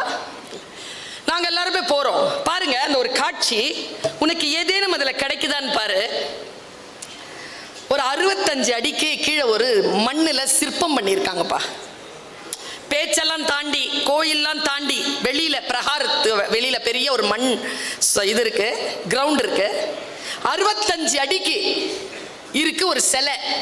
அந்த சிலை எப்படி இருக்குன்னா, கால் இப்படி நீட்டி இருக்கு, கை இப்படி இருக்கு, கையில் ஒரு கதை வரைஞ்சி இது மண் பண்ணியிருக்காங்க, பெரிய ஒரு கிரீடம், தொடையில் ஒரு பானை, தலைமாட்டில் ஒருத்தர் அரிதாரம் பூசிக்கிட்டு ஒருத்தர் நிற்கிறான் கதை எடுத்துக்கிட்டு, கால் மாட்டில் ஒருத்தர் நிற்கிறான் கதை எடுத்துக்கிட்டு. பலே அப்படின்னு உடனே 2 பேரும் ஓடுறாங்க. ஓடிக்கிட்டே இருக்கிறானுங்களா. ஓடிக்கிட்டே இருக்கும் பொழுது ஒருத்தன் ஓடி இந்த காலில் இருக்கிற அந்த பானையில் அடித்தான். தலைமாட்டில் நின்றுட்டு இருந்தால அவன் அப்படியே விழுந்து செத்தான். நாடகம்தான். செத்தவன் பேர் துரியோதனனை, அடித்தவன் பேர் பீமன். உள்ளே இருந்து திரௌபதி அம்மனை கூட்டு வந்துட்டாங்க. இந்த தொடையில் அடித்தாங்கல்ல, பானை வெடிச்சது, அதுலேருந்து அந்த குங்குமத்தை எடுத்து அந்த அம்மனுக்கு பூசினாங்க, ஒரு பூ வச்சாங்க, கொண்டு மறுபடியும் உள்ளே போயிட்டாங்க. பூ முடித்தாள் அவன். எனக்கு புரியல இது என்னன்னு. பக்கத்தில் ஒரு அம்மா, வயதான அம்மா, அதுக்கிட்ட கேட்டேன். அந்த அம்மா சொன்னதை அப்படியே சொல்கிறேன். உன் வாழ்க்கையில் ஏதேனும் உனக்கு கற்றுக்கொள்வதற்கு வருகிறதா என்று பார். உன்னை தூக்கி கடலில் போடுற மாதிரி, இப்போ நெகட்டிவ் தாட்ஸோடு இருந்தேன்னா கடலில் போடுற மாதிரியான அம்மா இப்போ ஒரு விஷயம் சொல்ல போகிறேன். என்னன்னா, துரியோதனன் சாவணும். இன்னைக்கு அவனுக்கு சாவு குறிச்சிட்டான் கிருஷ்ணன். ராத்திரி ஆயிடுச்சு. இன்னைக்கு சங்கு ஊதுன உடனே துரியோதனன் சாவு. இது தெரியுது காந்தாரிக்கு. ரொம்ப நுட்பமான விஷயம் குழந்தைகளை. காந்தாரி யாருன்னா, கணவனுக்காக கண்ணை கட்டி வச்சிருக்கிறவன். அவள் 100 பிள்ளைங்களை பெற்றெடுத்தாலும் 100 பிள்ளைங்களுடைய முகத்தை பார்த்தவ இல்லை. அவள் உலகத்தையே பார்க்கல. புருஷனுக்காக கண்ணை முன்னவதான். அப்படியே இருக்கா. அந்த காந்தாரி 99 குழந்தைகளை இழந்து ஒரே ஒரு குழந்தையை காப்பாற்றணும்னு முடிவு பண்ணி உட்காந்துருக்கா. சொல்றாங்க, நாளைக்கு உன் பிள்ளை கொல்ல போறாங்க. துரியோதனை கூட்டு வா. ஒரு பொண்ணு போய் கூட்டு வரா துரியோதனனை. டேய், நேராக போய் என்னுடைய பாசறைக்கு பின்னால் ஒரு குளம் இருக்குல்லடா தம்பி. ஆமாம்மா. குளிச்சுட்டு என் முன்னால் வாடா. ஆனால் உடம்புல ஒரு ட்ரெஸ் இருக்கக்கூடாது. நான் எப்படி உன்னை பெற்றெடுத்துன்னு அப்படியே வாடா. சரிம்மா. யார் பேச்சையும் கேட்காத, அப்படியே வா. சரிம்மா. போனானா, குளிச்சுட்டு வெற்று உடம்புல நடந்து வரான். நடந்து வரும்பொழுது கிருஷ்ணன் வந்துட்டான் நடுவில். கிருஷ்ணனுக்கு தெரிஞ்சு போச்சு, இவன் போயிட்டானா இவனை கொல்ல முடியாது. நல்லா தெரிஞ்சுக்கோங்க, அம்மாவா சாமியான அம்மா தான். ஏன்னா அந்த உயிர் இருக்குல்ல, அது வேற, உங்களோட கனெக்டடாக இருக்கிறது வேற. இந்த உடம்பு உங்களுக்கு வர பொண்டாட்டிக்கு, அந்த பொண்ணு புருஷனுக்கெல்லாம் இல்லை. இந்த உங்கள் உடம்பெல்லாம் எங்களுது, நாங்கள் கொடுத்தது. பத்திரமா பார்த்துக்கோங்க. அதை கெடுத்துக்கிறதுக்கு உங்களுக்கு உரிமையே கிடையாது. அசிங்கப்படுத்திக்கிறதுக்கு கிடையாது. பாருங்க, நிக்கிறாங்க. வரும்போது கிருஷ்ணன் பார்த்துட்டான். கிருஷ்ணன் சொன்னானா, எங்கடா போற? அம்மா போற. அம்மா கூப்பிட்டாங்க. சரி, உன்னை சின்ன வயசுலேருந்து பார்க்கலடா, இந்தா பெருசாக வளர்ந்துருக்குற, 7 அடிக்கு, என்ன இருந்தாலும் பெண் தானே, அதுக்கு ஒரு வாழையில தூக்கி போட்ட மறைச்சிட்டு போடா டே. சரி கிருஷ்ணா. துரியோதனை வாழையில மறைச்சிட்டு போய் அம்மா முன்னால் நின்னான். வந்துட்டியா துரியோதனா? வந்துட்டேம்மா. சரியா என் முன்னால் நில்லு. அப்படியே பார்க்குறான். கண்ணில் இருக்கிற எல்லா சக்தியும் கொடுத்துட்டா. இடம் மறைச்சிருக்கு அப்படின்னு கண்ணை மூடிட்டு தப்பு செஞ்சிட்டியே துரியோதனா, வஞ்சகன் கிருஷ்ணன் என் பிள்ளையை நாளை கொல்ல போகிறார். அப்பதான் சாபம் கொடுக்குறா கிருஷ்ணனுக்கு. துடிக்கிறான் துரியோதன். ஏம்மா ஏம்மா என்னம்மா ஆச்சு என்னம்மா? டேய் மறைக்காம வர சொன்னேனடா. இல்லம்மா கிருஷ்ணன் தான் சொன்னான். சரிடா போ. அம்மா அம்மா மறுபடியும் எடுத்துட்டு நிற்கிறேன்ப்பா. டேய் நான் மந்திரவாதி இல்லைடா, சக்தி போயிடுச்சுடா, போட. போயிட்டான். அடுத்த நாள் உடம்புல எங்க அடிச்சாலும் அவனுக்கு உயிர் போகாது. அம்மாவினுடைய கண் பார்வை சக்தி படாத துடையில் அடித்தால் உயிர் போகும். இது மகாபாரதம் சொல்லுது. இதை நான் ஏன் இன்னைக்கு சொல்றேன்? நீ எதையும் அம்மா கிட்டையும் அப்பா கிட்டையும் மறைக்காத.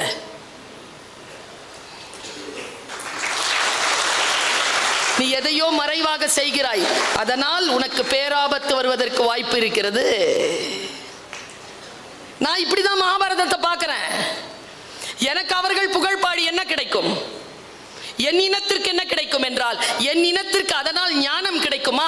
அப்படி என்றால் அதை நான் சொல்லிக்கொண்டே இருப்பேன் என்பதுதான் என்னுடைய அடிப்படை தர்மமாக இருக்கிறது. ஒரு விஷயத்தை எப்படி நாம பார்க்கிறோம், எப்படி ஒரு விஷயத்தை புரிந்து கொள்கிறோம். எனக்கு தெரிஞ்சு இந்த கூட்டத்தில், இத்தகைய கூட்டத்தில் சொல்ல வேண்டிய கருத்து என்று ஒன்று உண்டு. இந்த குழந்தைகளுக்கான விஷயங்கள் இருக்கு. நீங்க எங்களோட பயணம் பண்ணுங்க. ஏனென்றால் வயதிற்கு ஏற்ப விஷயங்கள் மாறுகிறது. அப்படி மாறுகின்ற பொழுது, நாம் வரலாற்றை நோக்கி பயணிக்கின்ற பொழுது, வாழ்க்கையில் அரசியல், பொருளாதாரம், குடும்ப சூழல், உடல் நலம் எல்லாம் கிடைக்கிறது. பயணம் செய்ய வேண்டும். ஒன்றை கற்றுக்கொள்வதன் மூலமாக ஒரு பயணம் செய்ய வேண்டும். எனக்கு தெரிஞ்சு நான் உங்கள் மூத்த சகோதரி, உங்கள் தாய், உங்ககிட்ட ஒரு ரிக்வெஸ்ட் வைக்கிறேன். இன்னிலிருந்து நாளையிலிருந்தாவது மாத்துங்க. கண்டிப்பா ஒரு தினசரியை படிச்சிருங்க. காலையில படிச்சிருங்க. எப்படி மௌனமா இருக்கீங்க பாரு.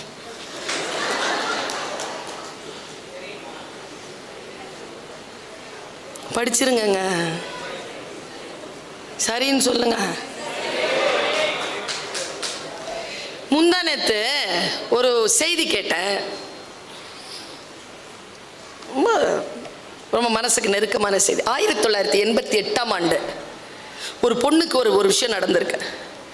22 வயசு பொண்ணு டிஃபென்ஸ்ல போய் நர்ஸா சேர்ந்திருக்கா. அவ பேர் செலினா ஜோன்ஸ். 3 மாசத்துல கல்யாணம் ஃபிக்ஸ் ஆயிடுச்சு. பிரிகேடியர்கிட்ட கல்யாண பத்திரிக்கை நீட்டியிருக்கா. போயிட்டு வாமான்னு சொல்லியிருக்காங்க.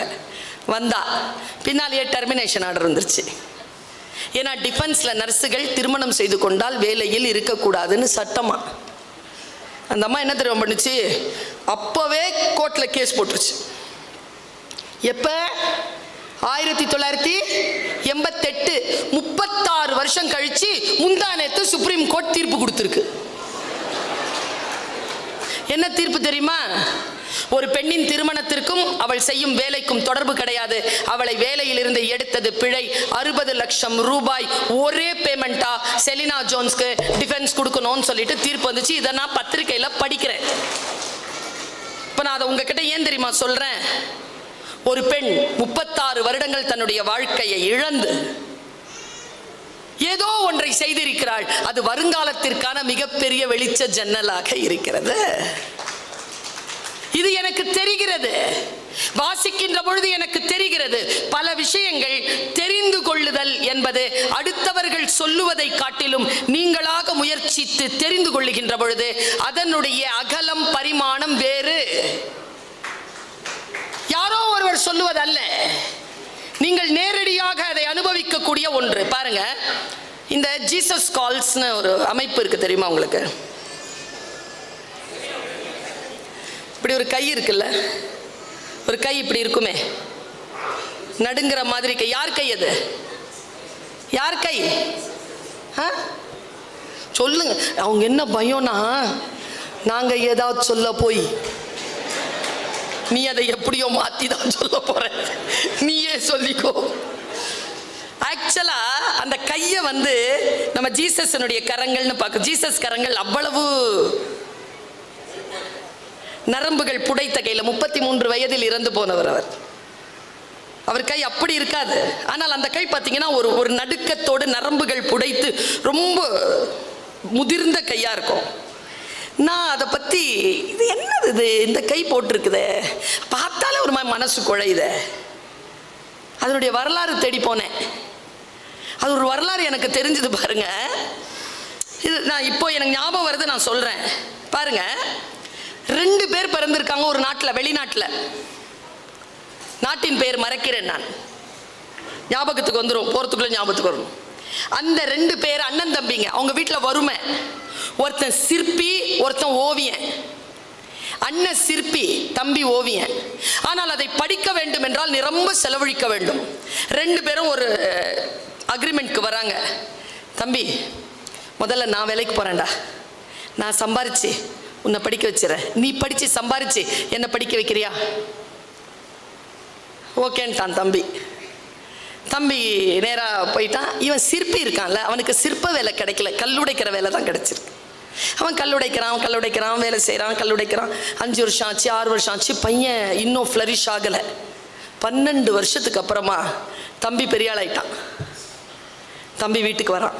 அண்ணே, என் ஒரு ஓவியமே அவ்வளோ விலைக்கு போகுதுண்ணே, இனிமேல் நீ படி, நான் போனேன், நீ படிண்ணே, நான் பார்த்துக்கிறேன் நான் அப்படின்னு. உடனே அண்ணன் சொன்னானா, ரொம்ப நன்றிப்பான்னு இப்படி கையை நடுங்கியிருக்கேன். இனிமேல் என்னால் சிற்பங்களை சிதைக்க முடியாது. சிற்பங்களை செதுக்கக்கூடிய ஆற்றலை என் கரங்கள் 12 ஆடுங்கள் கல் உடைத்து உனக்காக செலவழித்ததில் என் கரங்கள் இப்படி நஞ்சு போச்சுரா அப்படின்னு நடுங்கியபடி அந்த அண்ணன் கூப்பிய கைதான் ஜீசஸ் கால்ஸ்ல வச்சிருக்காங்க. அடுத்தவர்களுக்காக பயன்பட்டு போனது. இப்போ சில விஷயங்களை நாம் வாழ்க்கையை வரலாறை தேடுகின்ற பொழுது நம் வாழ்க்கையில் வேறு ஏதோ ஒன்றை செய்யாமல் நாம் விடுபட்டு போனோமோ என்கின்ற ஒரு சிறிய மன நெருடல் நமக்கு வருகிறது. நான் சொல்றேன்ல, கற்றலில் நாம் மிக நுட்பமாக இருக்க வேண்டும் என்று. கற்றலில் நாம் நுட்பமாக இருக்க ஒட்டாதபடிக்கு நம்மை தடுப்பது எது? 4 பேர் உட்கார்ந்தான் மௌன விரதத்துக்கு. எனக்கு தெரியலங்க, இந்த மனசு மாதிரி ஒரு பொருள் வேற கிடையாது. எவன் மனசை ஜெயிக்கிறானோ அவன் உலகத்தை ஜெயிக்கிறான். இதை தான் ஜெயிக்க முடியல, எல்லாரையும் ஜெயிக்க முடியுது. நான்லாம் அடுத்தவர்களை ஜெயிச்சிட்டேன். இப்போ பயணமே என்னை ஜெயிப்பது தான். அடங்க மாட்டேங்குதுங்க. இது ஜெயிக்கிறது பெரும்பாடு. அடுத்தவர்களெல்லாம் ரொம்ப அழகா ஜெயிக்கலாம். ஆற்றலும் வாய்ப்பும் இருந்தால், புரிதலும் இருந்தால், வாழ்க்கையில ஸ்ட்ராட்டஜி இருந்தா, ஒரு டெக்னிக் இருந்தா ஜெயிச்சிடலாங்க. இதை ஜெயிக்கிறதுக்கு டெக்னிக்லாம் பத்தாது. டெக்னிக் எல்லாத்தையும் கைவிட்டாதான் இதை ஜெயிக்க முடியும். எல்லாத்தையும் கைவிட.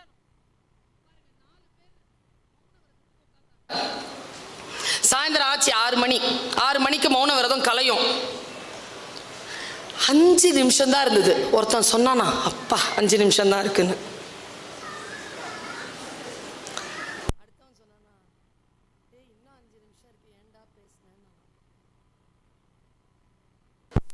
மூணாவது ஆள்ல, டேய் அவன் தான் பேசினான், நீ ஏன்டா பேசின நானா. 4வது ஆள், அப்பா நான் மட்டும் தான் பேசல நானா. இந்த மனசு அடக்கிறது, முக்கியமா பெண்கள். இந்த மார்ச் 8ஆம் தேதிக்கு நான் ஒரு பேச்சு பேசுவேன். இங்க பேச மாட்டேன், எங்கேயாவது பேசுவேன். கண்டிப்பா இவங்க பிடிச்சி போட்டுருவாங்க. கவனமா கேட்டுக்கோங்க. சொல்ல போறேன் நம்ம எல்லாருக்காகவும். சரியா? ஆண்கள் பயப்படுகிறார்கள். ஆண்களுக்கு எதிரானதல்ல பெண்களுடைய வாழ்க்கை. நான் சொல்றேன் பாருங்க, புத்தி இருக்குல்ல, அதை ஷார்ப்பா வச்சுக்கோங்க. விட்டு விலகுங்கள். Let it go. பல நேரங்களில் நான் பார்த்திருக்கேன், வீடுகளில் வேலை செய்யக்கூடிய பெண்கள், தொடர்ந்து வேலை செய்யக்கூடிய பெண்கள், நான் இல்லைன்னா என் வீட்டில் ஒரு வேலை நடக்காது, கம்முன்னு இரு, எல்லாம் நடக்கும், நீ கம்முன்னு இருக்கணும், அவ்வளோதான். அது இருக்க முடியாது நம்மளால. எல்லாத்தையும் நானே செய்கிறேங்கிற. எனக்கு எங்கே தெரியுமா பெண்களை பற்றி ரொம்ப கவலை. ஒரு 57-60 வயசு ஆன அப்புறமா பெண்களை பாருங்களேன், கண்களில் ஒரு நிரந்தர சோகம் இருக்கும், இல்லை கண்களில் ஒரு நிரந்தர கோபம் இருக்கும். எங்கள் அப்பாட்ட கேட்டேன் நான், ஏன்பா மோகினி பிசாசு எல்லாம் பொம்பளையாகவே இருக்கு சின்ன பிள்ளை தானே, என்ன வேணாலும் கேட்கலாம்ல அப்பாட்ட. அப்பா சொன்னார், நிறைவேற்றப்படாத ஆசைகளால் நிரம்பி இருக்கின்றவர்கள் செத்தாப்பறமாம் பேயாக அலைவார்கள். ஏன்பா மோயினிங்கெல்லாம் பொம்பளைங்களா இருக்காங்கன்னா, பொம்பளைங்க ஆசை நிறைவேறாமல் செத்து போகிறாங்கன்னு அர்த்தம். ஆசை நிறைவேறியவர்கள் மோகன்களாக இருக்கிறார்கள். சாமி மோகனா சாமி தானே, கிருஷ்ணன். மோயினா பிசாஸ். இது ஆண்பால், இது பெண்பால். பெண்களே, விருப்பமானதை சாப்பிடுங்க, குறைவா. ஆண்களுக்கு ஒரு ரகசியம் சொல்லவா? உங்கள் வீட்டில் ஒரு பொண்ணு ரொம்ப ஸ்ட்ரெஸ்ஸாக இருக்கான்னு தெரிஞ்சுக்கணுமா? 2 வேலை செய்வா. நிறைய சாப்பிடுவா, நிறைய ஷாப்பிங் பண்ணுவா. அப்போ அவள் ஸ்ட்ரெஸ்ஸில் இருக்கான்னு அர்த்தம். அவளை திட்டக்கூடாது, இன்னும் குண்டாவா, இன்னும் நிறைய செலவு வைப்பா. ஸ்ட்ரெஸ்ஸை குறைச்சிங்கன்னா 2ம் குறையும். இதுக்கெல்லாம் பெண்கள் கை தட்டிடாதீங்க, ரகசியத்தை தானே சொல்லித்தரேன். நம்முடைய ஆற்றல் இருக்கு இல்லையா, அந்த ஆற்றலை முழுமையாக செலவழித்தல், முழுமையாக கை கொள்ளுதல். புத்தி இருக்குல்ல, அந்த புத்தியை எப்படி வச்சிருக்கிறதுன்னு சொல்றேன். பல பல நாட்களை, என் ஆயுளில் சில காலங்களை கடந்து வந்த அனுபவ ரீதியில் இதை நான் சொல்கிறேன். இங்க ஃப்ரீயா இருங்க, மற்றதெல்லாம் வந்து சேரும். இங்க விட்டு விடுதலை ஆகணும். இங்க பிடிச்சிட்டு இருக்கோம் எதையோ. இதை எப்படி விட்டு விடுதலையாவது? பாருங்க, ஒரு பிச்சைக்காரர் இருந்திருக்கான். ஒரு போன ராஜா என்ன பண்ணியிருக்காரு, அந்த பிச்சைக்காரனுக்கு ஒரு செப்பு காசு டொப்புன்னு எடுத்து போட்டார் பாருங்க. அவன் கேட்ச் பிடிச்சான், கையில் வரல காசு, சாக்கடையில் போய் விழுந்துருச்சு. சட்டுன்னு சாக்கடையில் கைப்பட்டா பாருங்க, ராஜாக்கு ஒரு மாதிரி ஆயிடுச்சு. ஏய், கைப்படாத கைப்படாத, சாரி சாரி, நான் தான் தப்பாக போட்டேன், இந்தா வெள்ளி காசு வச்சுக்கோ. வெள்ளி காசு வாங்கிக்கிட்டு மறுபடியும் செப்பு காசு தூக்கி சேத்துல கை போட்டான். ராஜாவுக்கு இன்னும் வருத்தம், இன்னும் அவன் புத்தி மாறலையே, இந்த ஒரு தங்க காசு வச்சுக்கோ, அதை விட்டுடு. வாங்கி வச்சுக்கிட்ட மறுபடியும் கை போட்டான். தங்க முடிப்பு கொடுத்தான் ராஜா, இந்தா இனிமேல் சாக்கடையில் கை போடக்கூடாது, ஓகேவா? தங்க முடிப்பை வாங்கி வச்சுக்கிட்டு மறுபடியும் சாக்கடை கிட்ட போனான் கை. ராஜாவுக்கு கோவம். டேய், என்ன செஞ்சா நீ அந்த சாக்கடையில் கை போடுறத நிறுத்துவ? உனக்கு என் ராஜ்யத்தில் பாதி தரேன்டா. இந்த சாக்கடை பகுதி அதில் வருமான்னு கேட்டான்.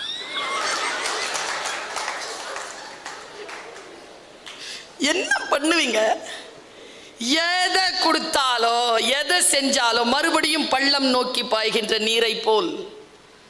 கல்வி என்பது அதுதான், விட்டு விடுதலையாக்கும்.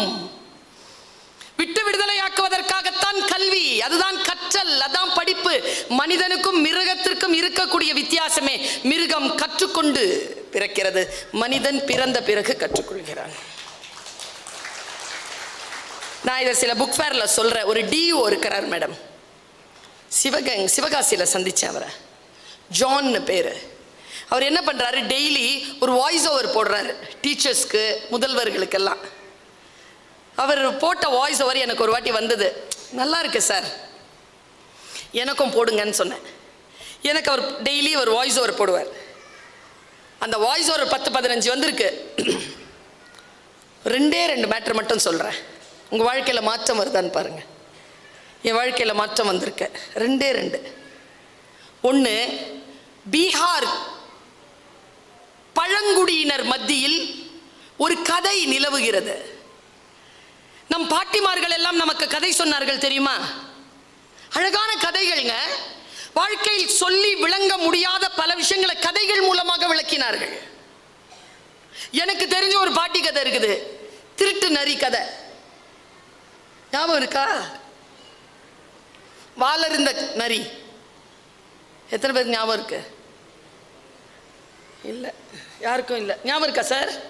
ஞாபகம் இருக்கா சார்? பாருங்க, ஒரு நரி எப்போ பார்த்தாலும் போய் திருடி வருமா. குடியானவன் பார்த்துக்கிட்டே இருந்திருக்கான். என்னடா இந்த நரி இப்படி திருடுன்னு சொல்லிட்டு ஒரு நாள் வாழை வெட்டிட்டான். நரி ஓடிருச்சு. போய் அதுக்கு ஒரே அவமானம்.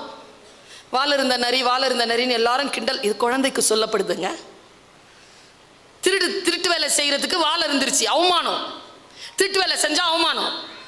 அந்த நரிக்கு தாங்கவே முடியல அவமானம். நேரா அந்த நரி தன்னுடைய கூட்ட தலைவன் கிட்ட கேட்டுச்சான், எனக்கு எப்படி மானம் திரும்பி வரும், முதல்ல வாழை கொண்டு வா அப்புறம் பார்த்துக்கலான்னு. நேராக குடியானவன் கிட்ட போச்சான் நரி. சாரி, என் வாழை கொடு, நான் ஒட்ட வச்சுக்கிறேன், உன் பக்கம் வரமாட்டேன். சரி, வால் வேணும்னா என் மாடு இருக்குது, அதில் ஒரு சின்ன கொஞ்சம் குவளையில் ஒரு கொஞ்சம் பால் கொண்டு வந்து கொடுத்துட்டு எடுத்துகிட்டு போகணும். குடியானவன் டீச்சர். ஆனால் ஒன்று, யாரையும் கேட்காம எடுக்கக்கூடாது, கேட்டுட்டு தான் வாங்கணும். நரி நேராக போச்சான், மாடு கொஞ்சம் பால் கொடு. குடியானவன் கேட்குறான், என் வால் வாங்கணும்.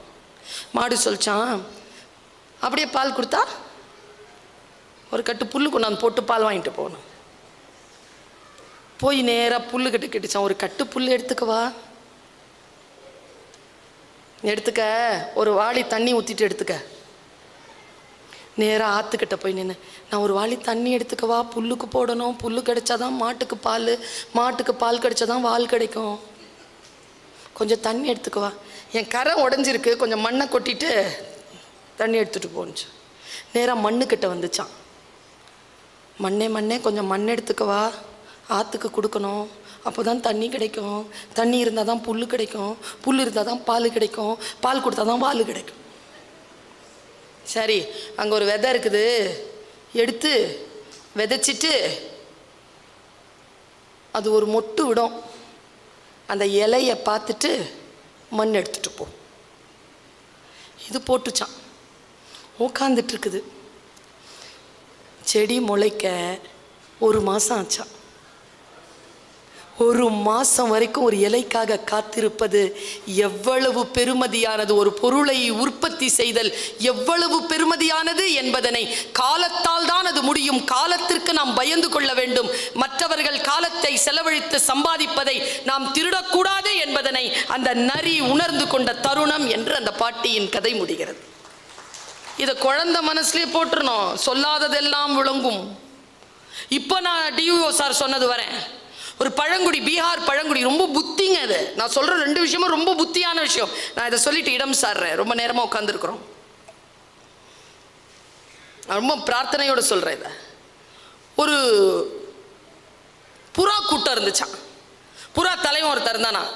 ஒரு இளமையான பையனை கூப்பிட்டு, ஒரு புறாவை கூப்பிட்டு, டே, உயிர் காப்பாற்றிக்கணும், நாம சாவக்கூடாது, அப்படின்னா யாரோட ஜாக்கிரதையாக இருக்கணும்? அந்த இளைய புறா சொல்லிச்சான், குறி வைக்கிறான்ல வேட்டைக்காரன், அவன்கிட்ட ஜாக்கிரதையாக இருக்கணும். ஏன்? அவன் குறி தப்புறது இல்லை. நாம் ரொம்ப ஜாக்கிரதையாக இருந்தால் தான் நம்ம விலக முடியும். ஓ, அவங்க அம்மாட்ட கேட்டுச்சான், சரியா சொல்லுதா அந்த புறா? சரியா சொல்லுது சார். இல்லை, தப்பா சொல்லி கொடுத்துருக்க. என்ன தப்பா சொல்லி கொடுத்துட்டேன்? குறி வைக்க தெரிந்த வேட்டைக்காரனிடத்தில் ஜாக்கிரதையாக இருக்க வேண்டும்னு எல்லாருக்கும் தெரியும். உயிர் இயற்கை. யாரோட ஜாக்கிரதையாக இருக்க தெரியும்னா, ஆயுதம் தாங்கிய வேட்டைக்கு புறப்பட்டு இருக்கக்கூடிய குறி வைக்க தெரியாத வேட்டைக்காரனிடத்தில் ஜாக்கிரதையாக இருக்க வேண்டும். ஏன்னா நான் குறி இவனுக்கு தான் வைப்பேன், நீ அவனுக்கு தானே வச்சிருக்கிறன்னு எங்கேயோ பார்த்துட்டு இருப்ப, கரெக்டாக உங்ககிட்ட வரும். குறி வைக்க தெரிந்தவர்களிடத்தில் இல்லை, அதிகாரம் வைத்துக்கொண்டு அந்த அதிகாரத்தை எப்படி பயன்படுத்த வேண்டும் என்று தெரியாமல் இருப்பவர்களிடம் மிகுந்த ஜாக்கிரதையாக இருக்க வேண்டும் என்று இந்த பழங்குடி கதை நமக்கு சொல்கிறது. அறிவுங்க, புத்தி. இன்னொரு விஷயம் சொல்றேன். எங்க அம்மா, நான் 45 வயசு கடந்திருக்கு. எனக்கும் எங்க அம்மாவுக்கும் இருக்கிற பாண்டேஜ், இங்க இருக்கிற வயதானவங்க, என் வயதில் ஒத்தவர்களுக்கெல்லாம் அந்த பாண்டேஜ் வேற. இன்னைக்கு இருக்கிற இந்த பசங்களுடைய பாண்டேஜ்லாம் வேற. எங்க அம்மா கண் கலங்கனா எனக்கு இங்க உதிரும். கிட்ட போய் கேட்க முடியாது, ஏமா அழுகுறன்னு, செருப்படி விழும். பா அப்படிம்பாங்க. அமைதியாக நிற்கணும், ஏதாவது வேலை கொடுத்தா செய்யணும். அவங்க சாந்தமாகும்போது பக்கத்தில் போய் உட்காந்துக்கணும், இல்லை காலடியில் அவ்வளோதான். அவங்கள சாந்தப்படுத்துறது அவ்வளோதான். It's a language, parental language நம்மக்கிட்ட இருந்தது. எங்கள் அம்மாவுக்கு 79 வயசு. ஒரு போன வாரம் நான் எங்கள் அப்பா ஞாபகத்தில் ஏதோ கண் கலங்கிருச்சு. என் பையன் வரான். What happen? நல்லா தானே இருந்த காலையில், அழுற ஐயா, என்ன சொல்லு? அம்மாட்ட. எனக்கு எங்கே தெரியுமா கவலை, என் புள்ள என்கிட்ட அப்படி பேசுதேன்னு கவலை இல்லை, அவன் புள்ள அவன்கிட்ட என்ன பேசும்.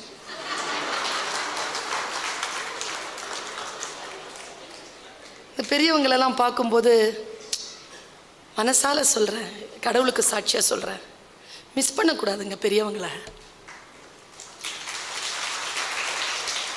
ஒரு நூலகம்ல 75 வயசு, 10 வயசுலேருந்து ஆரம்பிச்சிருப்பாங்களா வாழ்க்கைய, 65 வயசு நூலகம். எனக்கு அப்படிதான் தெரியும் பெரியவங்களை பார்த்தா. பெரியவர்களை பார்த்து கொள்ளுதல், அவர்களுடைய பேச்சை கேட்டுக்கொள்ளுதல் ரொம்ப சென்சிட்டிவா இருக்குதுங்க இன்னைக்கு.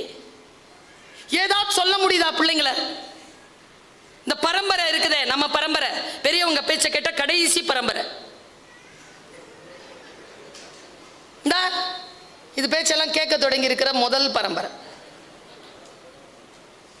முதல்லலாம் நான் கோச்சிக்கிட்டேன்னா எங்கள் அம்மா சாப்பாடு போட மாட்டாங்க எனக்கு.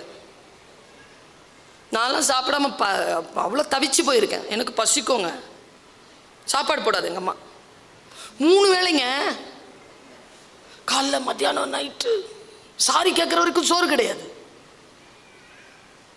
பக்கத்தில் போயிட முடியாது. நான் தான் யோசிச்சிருக்கேன், மானமா உயிரா சுல்தானா? உயிரோட இருந்தால் தாண்டி மானத்தை பற்றி பேச முடியும். போய் அம்மாட்ட சாரி கேளு, சோறு வாங்கி சாப்பிடு அப்படின்னு செல்ஃப் டாக் பண்ணிட்டு போய் அம்மாட்ட சோறு வாங்கி சாப்பிட்டுருக்கிறேன். என் பிள்ளைய அப்படி நடத்த முடியலையே.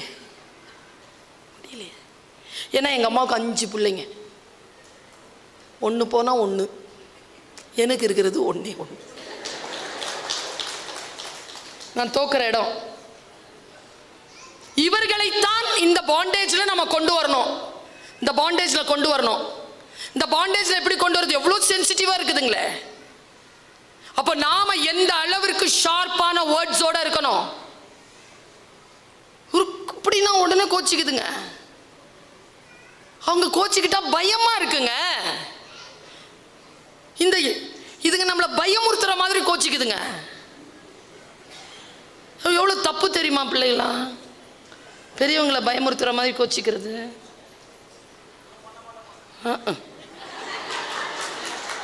சொல்லிட்டாலும் சிச்சுவேஷன் வரும்போது, இப்போதான் பேசி முடிச்ச, நீ லேட்டாக வந்த, அசாதாரணமான சூழல் என்று ஒன்று வரும். அந்த டைம்ல தான் நீ எப்படி ரியாக்ட் பண்ணுவ? உனக்கு எத்தனை பேர் வெளியிலேருந்து வரும்? உள்ள இருந்து சிங்கம், புலி, யானை, கரடி, காண்டாமிருகம், நீர் யானை எல்லாம் வெளியில வரும். பார்க்கறதுக்கு பொமோரேனியன் டாக் மாதிரி தான் இருப்பேன். எனக்கு தெரியுமே, எனக்கு தான் புள்ள இருக்குது.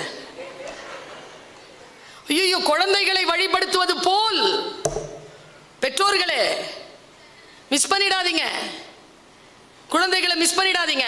அவங்கள வழிபடுத்தாமல் அவர்களை அப்படியே விட்டு விட்டால் கண்ணாடி போல் கீழே விழுந்தா சமூகத்தை பதம் பார்த்துரும். கையில வச்சிருந்தீங்கன்னா உங்களை பதம் பார்த்துரும். ரொம்ப ஜாக்கிரதையா. என் பையன் ஒரு தப்பு பண்ணியிருந்தான். அவன் 10வது படிக்கும்போது அவன் டீச்சர் ஏதோ அவனை திட்டினான்னு சொல்லிட்டு அவனை திட்டினாரு சொல்லிட்டு அவர் வாசல்ல வந்து சக்கரை கலந்த பாலை ஊற்றிட்டான். வழுக்கி விழணுன்ட்டு. இவ்வளோ கொழுப்பு. ஆனால் அவன் ஃப்ரெண்டு போட்டு கொடுத்துட்டான். அவர் வழுக்கி விழலை. பையனுக்கு நோட் போட்டாங்க, ஃபோன் பண்ணிட்டாங்க, வா அப்படின்ட்டு. நான் போகிறேன். நிற்கிறாங்க நல்ல பிள்ளைங்க, என்னை விட நல்லவன். பார்த்தா போட்டியாடான்னு கேட்டா எப்படி தெரியுமா இருந்துச்சு மூஞ்சி? ஆஸ்பத்திரியிலேருந்து பிறக்க வச்சு ஒரு டவலை சுற்றிட்டு வெளியில் வரும்போது அந்த மூஞ்சி இருந்து அதே மூஞ்சில் நிற்கிறான். அப்படி இருக்குங்க முகம். என்னன்னு திட்டுறது அவனை. மன்னிச்சிருங்க, இனிமேல் செய்ய மாட்டான். அவர் மன்னிப்பு கடிதம் எழுதியிருந்தான். அந்த மன்னிப்பு கடிதத்தை மட்டும் பார்த்தேன். இவன் எழுதலையே, சூப்பராக எழுதியிருக்கிறானே, டீச்சர் புத்தி, இங்கிலீஷில் எழுதியிருக்கிறான். இல்லைடா, அவ்வளோ சூப்பராக எழுதியிருக்கிறான். மேடம் நீங்கள் எழுதி கையெழுத்து வாங்கினீங்களா? மேடம் அவன் தான் மேடம் எழுதுனா. நீயாடா எழுதுனா? ஆமாண்ணா. அப்போ முடிவு பண்ணேன், இங்கிலீஷ் சூப்பராக இருக்குது, பையன் டிராஃப்டிங் சூப்பராக போடுறான், வக்கீல் ஆக்கிடலாம் இவனை. இப்போ பிஎல் LLB ஆனர்ஸ் முடிச்சிருக்கான். ஒரு கலவரத்திலையும் பார்த்து தெரிஞ்சுக்கிட்டேன். ஆனால் ஒன்று, அவன் பால் கொட்டனால டீச்சருக்கு எதிராக அந்த குணம் இருக்குல்ல, அந்த குணத்தை அவன் மனசுலேருந்து பிடுங்கணுமே. தாய் இல்லை, நான் எனக்கு பொறுப்பு இருக்க. பிடுங்கினேன் தெரியுமா? அதை சொல்லிட்டு 2 நிமிஷத்தில் அவர் சொன்ன இன்னொரு விஷயத்த சொல்லிட்டு போகிறேன். எப்படி பிடுங்கினேன்னா, நான் ஒரு வாட்டி 2 வீலரில் பார்த்திபராஜாக்கு தெரியும், நான் 2 வீலரில் போவேன், சீக்கிரம் போயிடுவேன். அப்போ விழுந்துட்டேன், காலில் அடி. காலை இப்படி தொங்க போட்டுட்டு 3 மாதம் இருந்தேன். பிள்ளைகிட்ட சொல்லலை. கடைசி மாதத்தில் தெரிஞ்சிருச்சு அவனுக்கு. பிள்ளை வீட்டுக்கு ஓடி வந்துட்டான். கோயம்புத்தூரில் படிச்சுட்டு நான் வந்துட்டான். அம்மா அம்மா இப்படிமா விழுந்த அம்மா அம்மா அம்மா துடிக்கிறான். அம்மா இவ்வளோ பெரிய எலும்பு முறிவாம்மா, அம்மா அம்மா அம்மான்னு அழுகுறான். எப்படிமா விழுந்தான்னு கேட்டான். அப்போ சொன்ன 1.5 வருஷம் கழிச்சு சொன்னேன், நீ சிவகுமார் சார் வழுக்கி விழணும்னு ஊற்றின பால் இருக்குல்லடா, அது ராயப்பட்டால என்னை வழுக்கி விடுத்துருச்சுடா. யாருக்கோ நீ செய்யக்கூடிய தீங்கு உன் நன்மையானவர்களுக்கு வந்து சேரும். அதனால் யாருக்கும் தீங்கு நினைத்து விடாதே குழந்தாய் என்று பெற்றோராக நின்று சொல்ல வேண்டிய கடப்பாடு நமக்கு உண்டு. இதை நாம் தெளிவோடு இருக்கக்கூடிய நிலையில் தான் நம்ம குழந்தை ஒன்று சொல்றேங்க, இதை நம்ம சொல் பேச்செல்லாம் வளரதே இல்லதுங்க, நம்மை பார்த்து வளர்கிறார்கள்.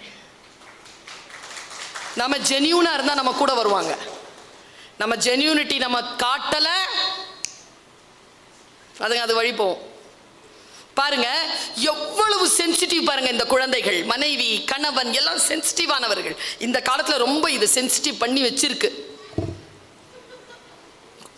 சென்சிட்டிவா இருக்காங்க. முதல்லலாம் புருஷன் பொண்டாட்டி சண்டை,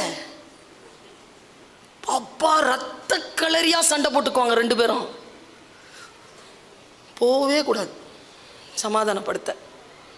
ஏன்னா மேட்னி ஷோவுக்கு 2ம் பூ வச்சுக்கிட்டு இது கட்டு போட்டுக்கிட்டு சினிமா போ பார்த்துருக்கோமா இல்லையா? ஏன்னா இப்போ இல்லை சார், ஒரு நோட்டீஸ் சார். ஒரு அம்மா ஃபோன் பண்ணுது, அம்மா ஒரே சண்டையாக இருக்குமா. ஏய் கல்யாணம் ஆன புதுசில் அப்படி தாண்டி இருக்கும். அம்மா 10 நாள் ஆச்சுமா கல்யாணம் ஆகி. ஏய் அப்படி தாண்டி இருக்கோம்மா, அமெரிக்காவில் வேற இருக்கிறேம்மா. ஏய் சமாதானமாக போடி, சமாதானமாக போகிற முதல்ல இந்த டெட் பாடி என்ன பண்ணுறதுன்னு சொல்லுச்சான். சண்டை அது வரைக்கும் போகுது. இப்போல்லாம் டெரராக இருக்குது சண்டை. பாருங்க, ஒரு செல்வந்தன், இது 2வது கதை, டிஓ சொன்ன கதை. John sir thank you. ஒரு செல்வந்தர் இருந்தானா, 2 ஜெர்மன் ஷெப்பர்ட் நாய் தனியாக வாழ்ந்தார். வாக்கிங் போவாராம், அப்படி இருக்கும் குதிரை மாதிரி இருக்குமா 2ம். அப்படி கையில் தங்க வாட்ச்லாம் கட்டிட்டு தான் வாக்கிங்கே போகிறது. ஒரு திருடன் பார்த்துருக்கான் இந்த செல்வந்தரை. கிட்ட வந்து ஒரு நாள் சொன்னானா, சார் உங்கள் வீட்டில் இந்த வாரம் திருடப்பார் சொல்லிட்டு போயிட்டானா. அவர் கலக்கமாயிட்டார். நாயை திறந்து விட்டுருக்கார் ஃபுல்லாக, வீடு ஃபுல்லாக திறந்து இருக்கு, லைட்டெல்லாம் ஆஃப் பண்ணுறதில்ல. 3வது நாள் பெல் அடிக்கிறான் காலையில் 5 மணிக்கு. யாரான்னு பார்த்தா இவன் கையில் ஒரு சூட்கேஸ் திறந்து காட்டினானா, இதெல்லாம் உந்தா பாரு சார்னு. ஏய் எந்த தாண்டா, எப்படிரா, நேற்று நைட் எடுத்துட்டேன் சார். இந்தா சார் உன் காட்டுறதுக்கு தான் வந்தேன், திருடுறதுக்கு வரல. இல்லைடா சொல்லிட்டு தாண்டா எடுத்துருக்க, எடுத்துக்கோடா, நீ சம்பாரிச்சதுடா, போடா எடுத்துக்கோ போ. அவன் போகும்போது ஒரே ஒரு டவுட்டு, இதோட என் பேச்சு முடியுது. ஒரே டவுட்டு, என் 2 பசங்களை எப்படிடா சமாளிச்ச? 2 பசங்க நல்லா தானடா இருக்கு, மயக்க மருந்தெல்லாம் கொடுத்ததா தெரியலையே, இதுங்களுக்கு தெரியாமல் எப்படிடா வந்துட்டு போனேன்? தெரியாமலாம் வந்துட்டு போல சார், தெரிஞ்சுதான் வந்துட்டு போனேன். எப்படிடா சொல்லவா? சொல்லு. எத்தனை வருஷமா வளர்க்குற சார்? 6 வருஷமா. என்ன சார் சோறு போடுற? கறி, சிக்கன்? நான் மத்தி மீன் போட்டேன் சார். சாப்பிட்ருச்சாடா? இந்த விளாட்டுது பாரு, சாப்பிட்ருச்சு சார். சரி போ, போய் கதவை மூடிட்ட 2 நாயையும் கொண்டு வந்து நடு வீட்டில் உட்கார. இதுதான் நாயை நடு வீட்டில் உட்கார வைக்கிறது. 2 நாயையும் நடு வீட்டில் உட்கார வச்சு சாஷ்டாங்கமாக காலில் விழுந்துட்டாங்க. மன்னிச்சுக்கடங்க, 2 பேரும் மன்னிச்சிடுங்கடா. அப்பா உன் ருசி தெரியாமல் வளர்த்துட்டேன்டா. உன் பரம்பரையா வந்த நன்றி உணர்வை ஒரு ருசிக்காக மாத்திட்டீங்களேடா. உன் ருசி தெரியாமல் வளர்த்துட்டேனடா அப்பா, மன்னிச்சிருங்கடான்னு அழுதுருக்காருங்க. அவங்க 2 பேர் காலையும் தொட்டு தொட்டு வணங்கி அழுது உடனே அதுங்களுக்கு என்னமோ புரிஞ்சு போச்சுங்க. ருசிக்காக பரம்பரைக்கான அந்த விசுவாசத்தை விட்டுட்டோன்னு புரிஞ்சிருச்சு 2 நாய்க்கும். ஒரு நாய் 2 நாயும் இப்படியே உட்காந்துருந்துருக்கு, சாஞ்சி கூட உட்காரலையாங்க. 9 நாள் தண்ணி குடிக்கல, டாய்லெட் போல, சோறு சாப்பிடல, எதுவும் செய்யாம 9 நாள்ல ஒரு நாய் செத்து போச்சு. இன்னொரு நாய் 11 நாள்ல செத்து போச்சு. அதுக்கு புரிஞ்சிருச்சுங்க அதுங்க தப்பு பண்ணிருச்சுன்னு. சென்சிட்டிவிட்டி. இன்னைக்கு நாம ரொம்ப ரொம்ப ரோஷக்காரமா அந்த சென்சிட்டிவிட்டியை சொன்னோம்னு வச்சுக்கோங்களேன், அதை விட பெரிய இழப்பு நடந்துருது. எது முக்கியம், எதை கொண்டு போவது, எப்படி எடுத்து செல்வது என்று சொன்னால் ஒரு நிதானத்தன்மை வராமல் இவர்களை நம்மால் ஹேண்டில் பண்ண முடியாது. நிதானத்தன்மை வர வேண்டும் என்றால் கல்வி என்பதனை கையில் எடுத்துக்கொள்ளுங்கள். வாசிப்பு பயிற்சி, மூளைக்கு பயிற்சி கொடுங்கள். just let them go, let them fly. நம்மையும் எங்கேயும் போட்டு அடைச்சு வைக்காம விரிந்து வளர்வதற்கு, பறப்பதற்கு உதவி செய்யுங்கள். நான் சிட்டுக்குருவியாகத்தான் என்னுடைய சிறகையும் விரித்தேன். விரியத்தான், விரிக்கதான் தெரிந்து கொண்டேன். நான் சிட்டுக்குருவி இல்லை, நான் ராஜாளி. இப்படி பறக்கிறேன். நீங்களும் சிறகை விரித்து பாருங்கள். நீங்களும் புறாவும் கிளியும் அல்ல, நீங்களும் ராஜாளிதான். வாருங்கள், பறப்போம். வானம் காத்திருக்கிறது. மீண்டும் சந்திப்போம். வணக்கம்.